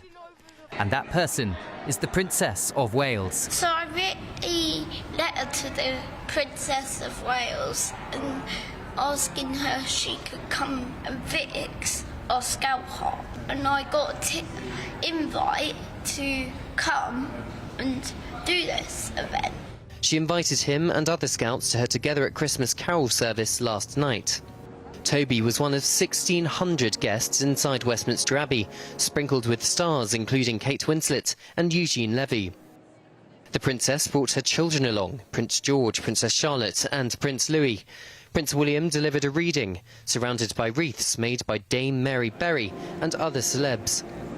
15 parallel services took place across the country last night, honouring unsung British heroes who volunteer their time and support their community, all adding to the Princess's message of love in a fragmented world. Cameron Walker, GB News, at Westminster Abbey in London. That's a lovely message at Christmas time. Still to come, the US president says the world is a safer place now as he accepts the honour at the 2026 World Cup draw in Washington, D.C. England and Scotland, they also found out their group fate. More on that later. But next, are face masks making a comeback? Experts have said that those feeling ill should wear masks due to a tidal wave of flu. That's all next on Saturday Morning Live on GB News, Britain's news channel.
From the school run to the home run, watch a new show for all of Britain. So he can say whatever he wants. A straight talking show where all voices are heard.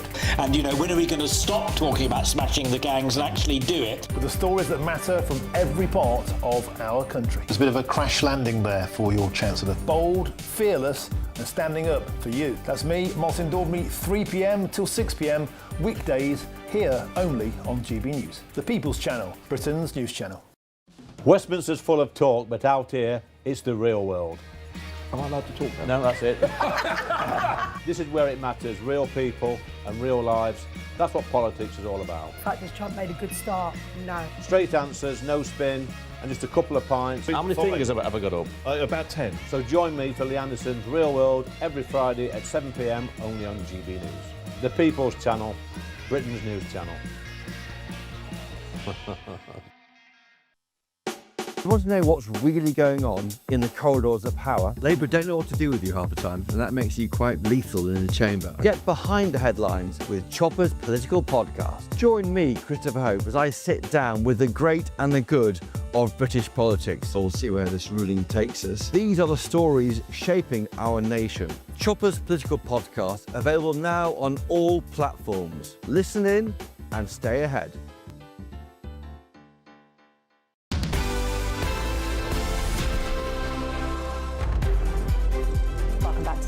Saturday Morning Live. It's time for the Great British Giveaway now, and your chance to win our biggest cash prize of the year, an incredible £85,000. And with all of that extra cash in the bank, that could be 2026 on us all here's.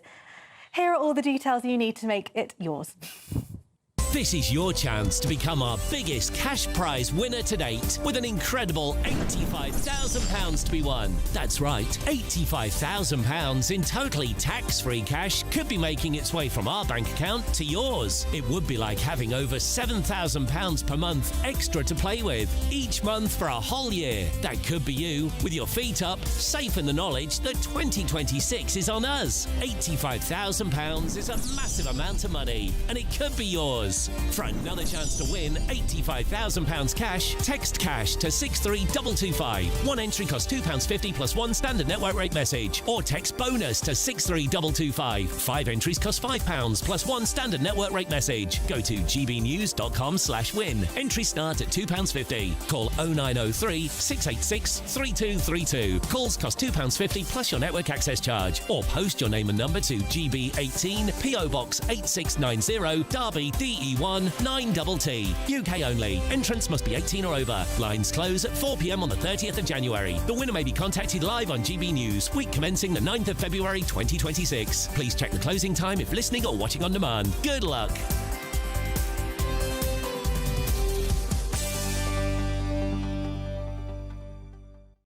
Good luck, folks. Well, now, to look through the top stories of today, we're joined by the Daily Mail journalist Lettis Bromovsky and political commentator Judita De Silva. Good morning to you both. How are you doing? Good morning. Well, right, let's start with this front page of the I newspaper, shall we? Face masks, back in fashion.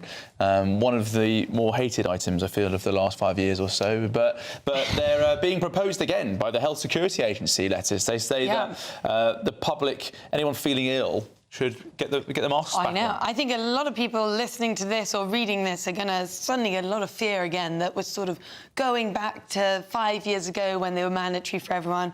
Obviously, right now, this is just guidance, but it is using a lot of inflammatory language around this. They're saying, you know, there's been a tidal wave of new cases.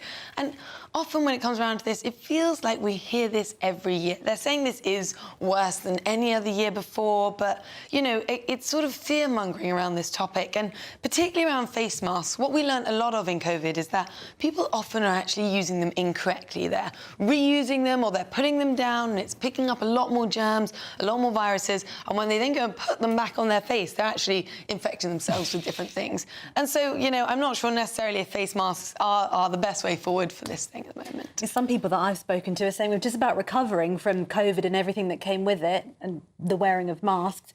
What do you make to the fear-mongering? I don't know I don't think it's fear-mongering because, yes, the conversation always comes up seasonally about flu, but everyone just has to accept that there has been a seismic shift culturally post-COVID. We're just in a different place. Things are never going to go back to what happened before because it's unprecedented what happened. But also, when you think about it, when you're on the underground, there are a sensational amount of mouth breathers in the world. And just telling people that cough into your elbow, when you yawn, cover your mouth, these are things that people are not aware they do, but having someone with authority kind of outline, this is what you can do, that's pretty easy to adapt to, that will help. I think we should get you on the big screen, Piccadilly Circus. Judita's Health Watch. When you yawn, cover your mouth. Please do, because on the underground, I get chills when I just see someone like, and I can see sneezing straight out there. I always open the windows on the tube just to get the airflow. I don't think I've ever done that on the tube. And also, it's not such... I think it's because we're so associated to COVID. In a lot of parts of the world, like the Far East, because of smog, people wear masks. It's not a negative thing. It just makes your life a little cleaner. So just get with it. But it does come a lot with just general hygiene. I also think another side of this is, you know, it's going to be interesting to see how Wes Streeting handles this. It was last year that he was saying that, you know, this winter, aka this winter this year, would be the one that they managed to get the NHS under control and that they managed to do it much better than previous years. But actually, this flu virus is hitting us earlier than previous years. So have they got it under control? Is he necessarily doing a better job? Part of the controller is telling people cooperate with the NHS. We all agree it's under pressure because we feel the effects of it being under pressure. So if you do something preventative, it's easier than having them pursue a cure. So it's a collaborative measure to make everyone feel a little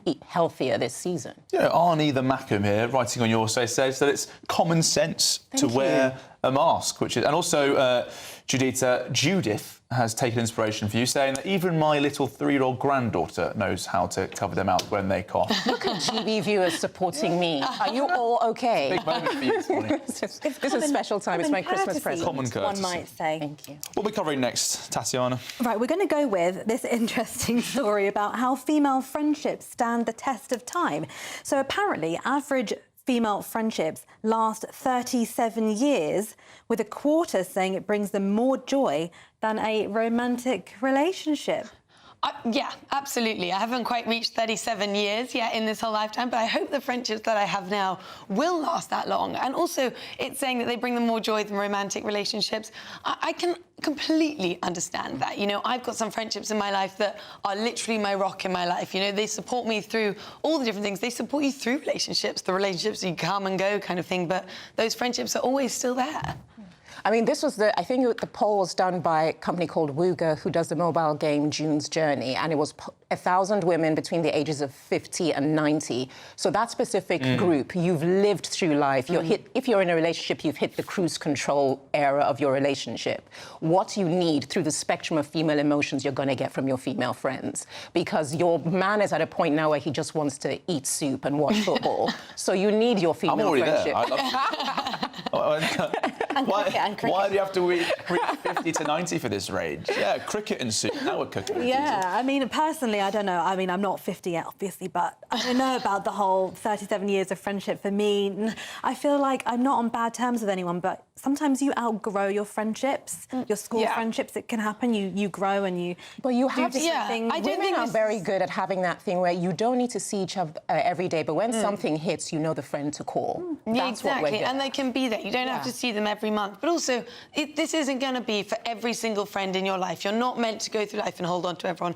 There are going to be people who you either lose track of over time, or you just grow into different people. But that's okay as well. It's these sort of strong only friendships that will last this long. Ladies, would you all like my 2 cents on female friendships? Yes, please, Charlie. Go on.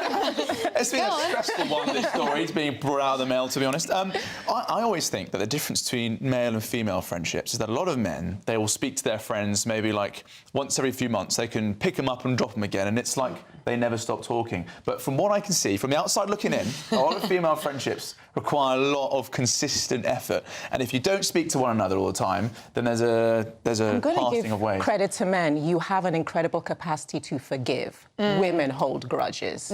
So men really have us beat on that thing, I'll say that much. Yeah, no, I would agree. I also agree, though, that women probably talk a lot more about all the different levels of emotion and everything that's going on in your life. They are much more sort of in tune with each other, whereas men, they can be. I'm not going to generalise all men, but talk about football and you keep it surface level, exactly. And also, when women ask women, what are you thinking? You have an answer. Yeah. When we will ask you, what are you thinking? This is Nothing. becoming horrific. An attack on Charlie here. Mystery. The Minister for Men over here. I feel like I'm standing up for the mob. Defend yourself. Yeah, it's just hard stuff. Defend all men. Thank you, Lettuce and Judita, for that. Lots more still to come on the show. But first, let's get the news headlines with Bethany Elsey.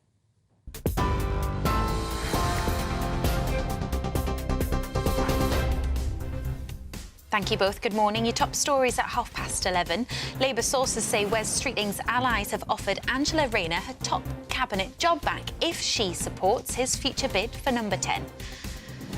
The former head of the equalities watchdog, Baroness Faulkner, is accusing Labour of completely abandoning women over issues such as trans rights and grooming gangs. Talks between the US and Ukraine to reach a deal to end the war with Russia have been described as constructive, with diplomats agreeing to a framework to post-war security. And the draw for the biggest World Cup in history has been revealed, with England set to play Croatia and Scotland pit against Brazil. Meanwhile, President Donald Trump has been given FIFA's new Peace Prize. You're up to date. More for you at the top of the hour. For all the latest from GB News whilst you're on the go, get the GB News app. Scan the QR code now to download or visit gbnews.com/app.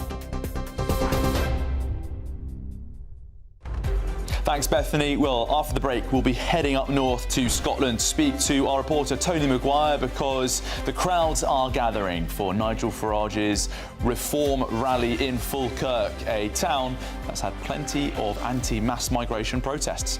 And speaking of Scotland, they and England found out their group stage playoffs for the World Cup 2026, so we'll have all of the news and reaction on that. All that coming up next on Saturday Morning Live. Stay with us. Good morning and welcome to your latest GB News weather update from the Met Office. The unsettled theme continues through this weekend. There'll be further showers or longer spells of rain in some places, a few brief sunny intervals, and generally on the mild side for early December. We have got low pressure once again in charge. It's gradually filling. That means the ice bars are spacing apart somewhat, so the winds will ease down through the course of today. But it's still pretty windy across the northeast of Scotland through Saturday. Some strong southeasterly winds blowing in frequent showers and longer spells of rain across Shetland and Orkney. Scattered showers elsewhere, some heavy downpours in places, the odd rumble of thunder and some hail, particularly in the west, but also some sunny intervals, particularly later this afternoon across the south. Now, temperatures above average for the time of year, 11 or 12 degrees across more southern parts, and even across the north it will be generally fairly mild for early December. Further showers or longer spells of rain through this evening, though, across Shetland and Orkney, and staying pretty windy. Those winds coming in from a southeasterly direction through this evening. A bit dry, though, for a time across more mainland parts of Scotland, and some late clear spells, actually, across parts of Northern Ireland. Probably the best of the dry weather this evening, though, across more southern parts of Wales and particularly southern counties of England, where we could see a little bit of late sunshine and clear spells into this evening.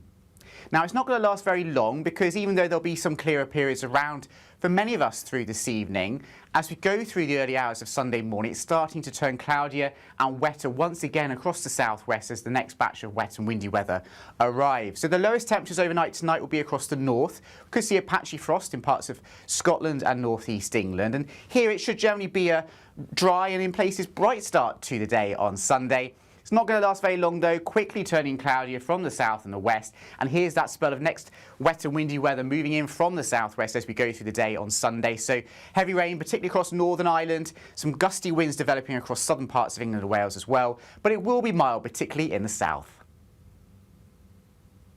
Britain was once the envy of the world.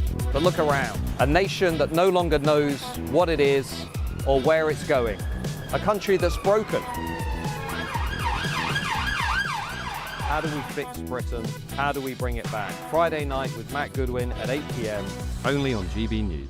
No matter the state it's in, this is our nation. Join me, Jacob Rees-Mogg, for a genuine, honest discussion on where we have been, where we are going, and where we are with the people who set the direction. Tune in to State of the Nation every Monday to Thursday, 8 to 9 o'clock, only on GB News. Britain deserves a newsroom that puts the facts and your voice first. Well, and that's what you get on GB News. Lively debates, lively conversation. And we're not afraid to hold power to account. And each other. So join me, Andrew Pearce. And me, Miriam Cates, for Britain's Newsroom, weekdays from 9:30 on GB News.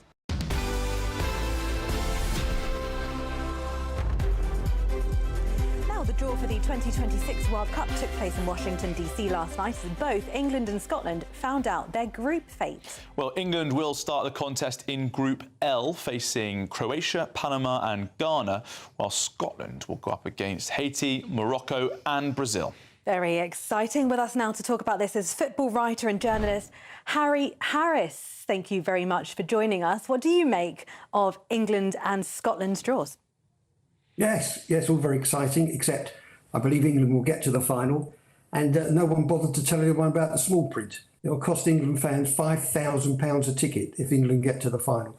But before I go on to that, I must say I was actually appalled by that draw. I've been to 5 World Cup draws. I've never seen anything like it ever, and I don't want to see anything like it again. That was the day that football was stolen by the politicians. It was absolute hypocrisy by FIFA. Over time, have banned 10 different countries for political interference, and they gave an entire platform to a global audience to the politicians. I'm absolutely appalled. And Harry, I mean, for its worth, I share your surprise and, well, I think indignation at the process. Jonathan Pearce, the commentator for us watching in Britain, said it almost feels as though the draw might be complete just in time for the World Cup to actually start next June. They were really dragging it out. It was getting pretty dull at some points. Yeah, I heard Jonathan's comment, and I did laugh when he made it. But you won't hear anything like I'm saying on BBC or ITV, because they're part of the problem. They're part of the cartel.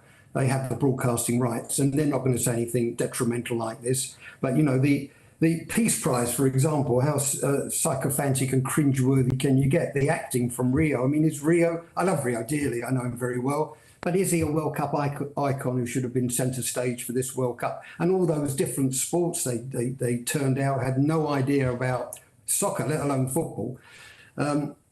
So, yeah, let's get back to the football. And I think England got a great chance of getting to the final. But I think there should be a national campaign to get a fair deal for our fans if they do reach the final, because they're not going to afford £5,000 a ticket.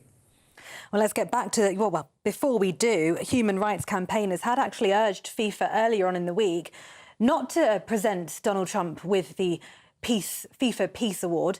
But back to the football, like you said, what, in your opinion, are England's chances of actually making it out of Group L? Oh, I think very good. You know, Croatia was a nemesis in the past, but they've put them to the sword recently. No, they've got a good manager. You know, a manager who likes to win, not to showcase the team. So we've had past managers that really have underperformed, I think. Some have even overperformed, but never been a winner. I go back to 66, obviously. I was 14 when I was at Wembley in 66 to watch the boys win the World Cup back then. And it would be my greatest pleasure if they could deliver the World Cup in 26. And I think they've got a good chance. I think we've got a pragmatic manager, the way he sets up the team. I love the way he's getting a team unit rather than the individuals that we had, past golden generations that never gelled. We've got every chance of getting there. But fair deal for the fans, please.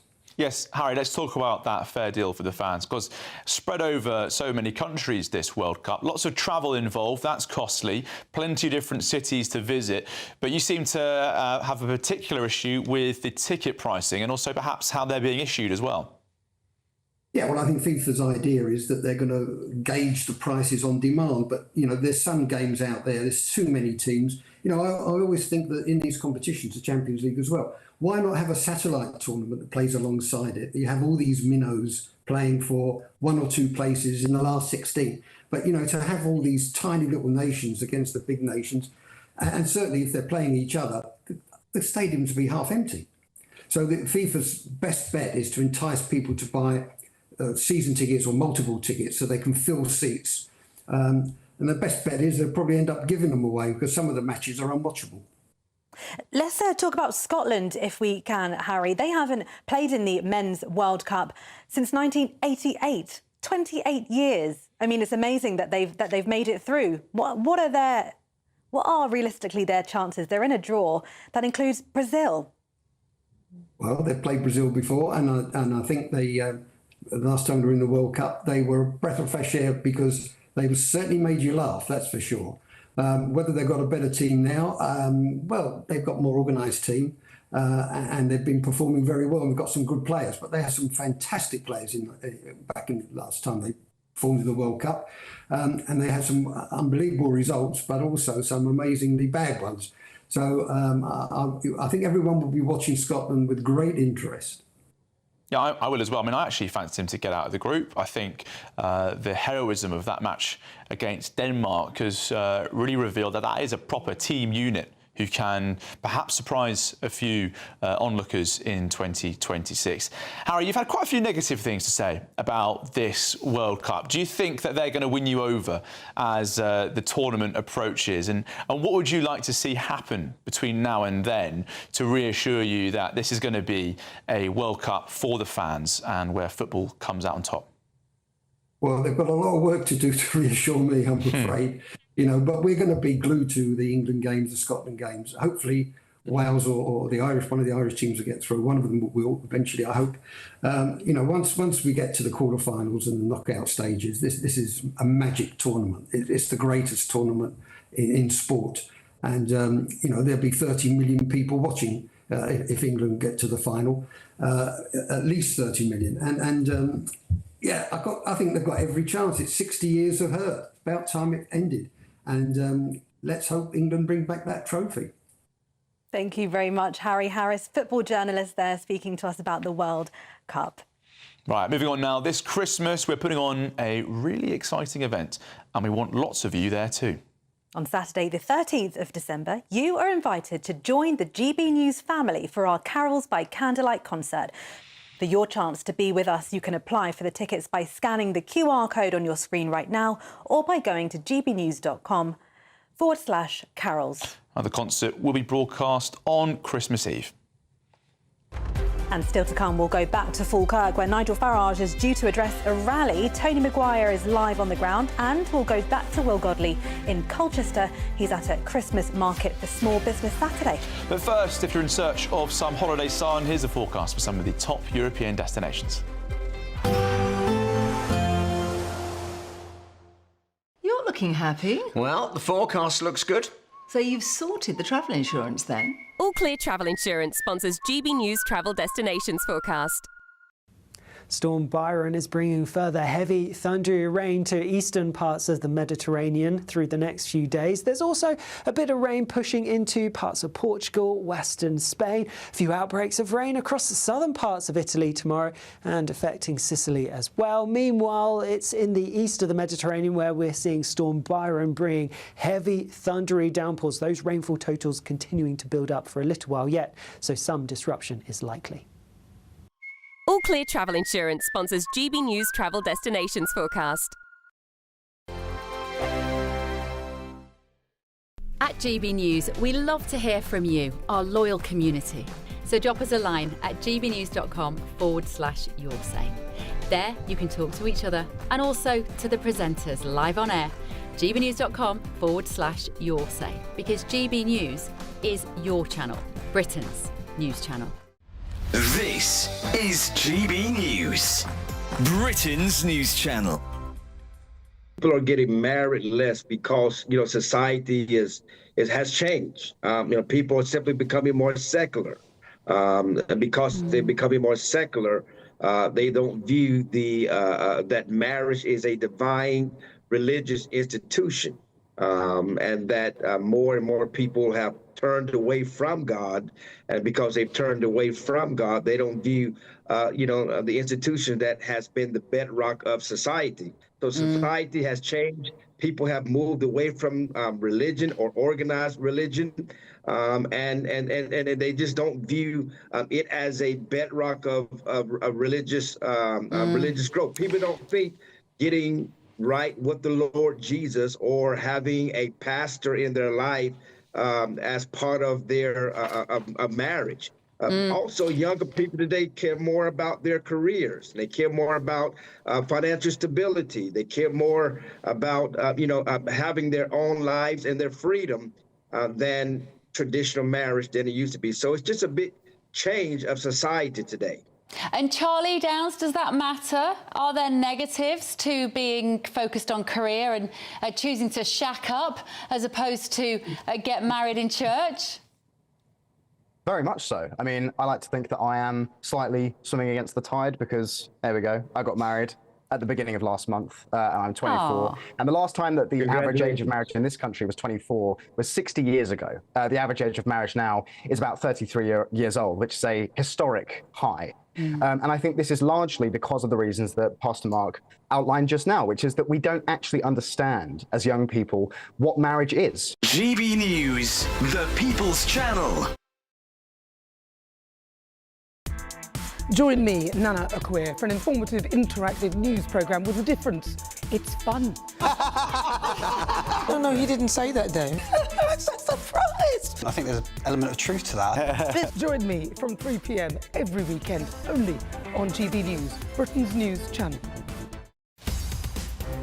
In the GB Newsroom, we bring you the news as it happens. With our team of dedicated journalists across the UK. We're ready to keep you up to date with what's happening every half an hour, every single day.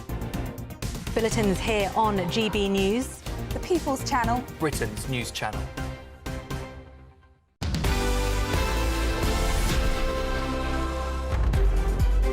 Welcome back to Saturday Morning Live, and it's Small Business Saturday today. Joining us now is GB News national reporter Will Godley, who's at a Christmas market in Colchester. Will, how's it going over there, and what is the pub saying about how this new business secretary and the launch of the new campaign is affecting them? Well, Tatiana, Charlie, good morning from this Christmas market here. It's certainly feeling very, very festive. Lots of people using it as an opportunity to buy their Christmas presents. In fact, in between talking to you, I've certainly been doing a bit of shopping myself, much, I'm sure, to the my mum will be very happy, let's just say that. I won't give any surprises as well, but let's talk to Michelle here from Ivy Cottage Bees, because this Small Business Saturday is really important for small businesses. Yes, it absolutely is. We're working really hard to shop local, to support your craft makers and your local business owners, and compete against our bigger enterprises that perhaps can slash money for 50% off in a big Friday that we can't do here. And we're hearing from a lot of the stall owners about the challenges that small businesses are facing. What are some of the challenges that you're facing? The challenges are really immense, actually. We're facing challenges across the board. So in order for us to grow, we need to employ staff, but that has its own costs with national insurance and rising minimum wage. So for us to grow, we have to have a profit margin that means we can employ more people. But we also make all of this ourselves, and we do that at home. The cost of raw ingredients for our hand cream, for example, has more than doubled this year. The cost of jars for our honey has increased as well. So we're working really hard to find suppliers that can give us those products at a reduced or a very competitive cost. And what kind of an impact as well is it having with people having less disposable income as well? Is that causing you any headaches? Yeah, that is a really big issue for us. Our products are handmade. We make them using the honey from our hives, which are spread across Essex and Hertfordshire, but people don't have disposable income. So something like a jar of honey, which should be a staple in your pantry, actually is really considered to be a luxury item now. And products such as our hand cream, which is used making beeswax, is also a luxury, and is very much a Christmas present rather than something you might just have on your bedstand as a nightly job. So, Michelle, when we're hearing today on Small Business Saturday how the government are looking at helping small businesses, what would be the most help for you and other small businesses? I think government really need to think about how they can lower the cost of living for people so that they do have that money to spend to support their craft markets, and remembering that craft markets take places for charities and in village halls, and they raise much needed funds for the community. So in shopping small and having that disposable income, we can do so much good across the country, not just for those business industries. Well, Michelle, thanks for joining us on GB News. It's certainly been a very popular stand here. Some incredible things you can buy here, from beeswax candles to honey and lots more here at the Christmas market. I'll be speaking to small business owners throughout the day. Thanks, Will. Right, well, let's go up to Scotland now, because Nigel Farage is rallying supporters in Falkirk today to mark 6 months until the Holyrood election. And with us now from Falkirk is GB News Scotland reporter Tony Maguire. Tony, the crowds must be hotting up now, preparing to hear from the Reform UK leader. And it's come as the First Minister, John Swinney, has hit out at the party and described it as having a prejudicial message.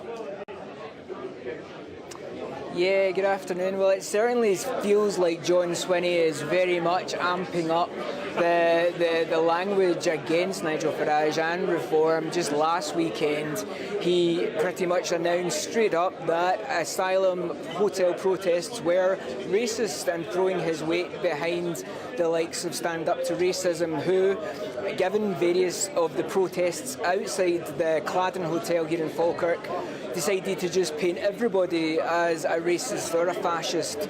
So this is really becoming a real flashpoint issue in this town in the central Scotland, where every Wednesday and every Saturday a protest is now held outside that hotel. With all that, it makes perfect sense why Nigel Farage would choose to hold this quite mammoth, actually, rally event here in Falkirk. And over the next couple of hours, we're going to hear him addressing 750 Reform Party members in Scotland. Reform started this year with around 7,000 members in Scotland, and now they're all the way up to 12,000, showing that the support for the party, with all the news that has broken over the last year, has really shifted. Equally, we've also seen that 1 in 5 Scots pretty much now put immigration in their top 3 priorities as they approach next year's election. And as Reform becomes the 3rd largest political party in terms of membership here in Scotland, you can understand why John Swinney is having to ramp up that rhetoric, because they understandably pose a massive threat next election. Tony, thank you very much for that update. And of course, stay with GB News for all the latest. And thank you as well at home for joining us today on Saturday Morning Live. Yeah, it's been a wonderful programme. Thank you very much for your company over the last couple of hours. I have to say, Tatiana, I am very interested to hear about what Nigel Farage might be saying in Scotland shortly, particularly that he's in Falkirk, that town that's had so many of those protests against mass migration, against the small boats, the asylum seekers ending up in that town. Bit of a flashpoint, and the person who's going to be stewarding us through that conversation, the one and only Dawn Neeson, up next with The Weekend. Dawn, what's coming up on your show?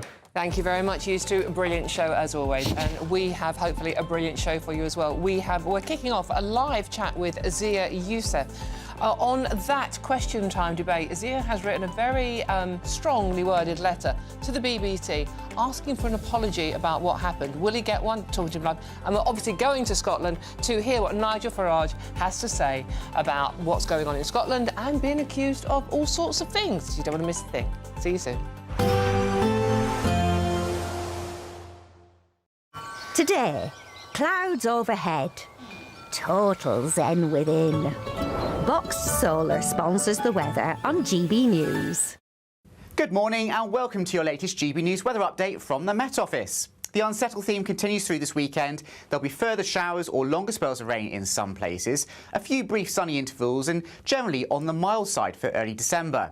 We have got low pressure once again in charge. It's gradually filling. That means the ice bars are spacing apart somewhat, so the winds will ease down through the course of today. But it's still pretty windy across the northeast of Scotland through Saturday. Some strong southeasterly winds blowing in frequent showers and longer spells of rain across Shetland and Orkney. Scattered showers elsewhere, some heavy downpours in places, the odd rumble of thunder and some hail, particularly in the west, but also some sunny intervals, particularly later this afternoon across the south. Now, temperatures above average for the time of year, 11 or 12 degrees across more southern parts, and even across the north it will be generally fairly mild for early December. Further showers or longer spells of rain through this evening though across Shetland and Orkney, and staying pretty windy, those winds coming in from a southeasterly direction through this evening. A bit dry though for a time across more mainland parts of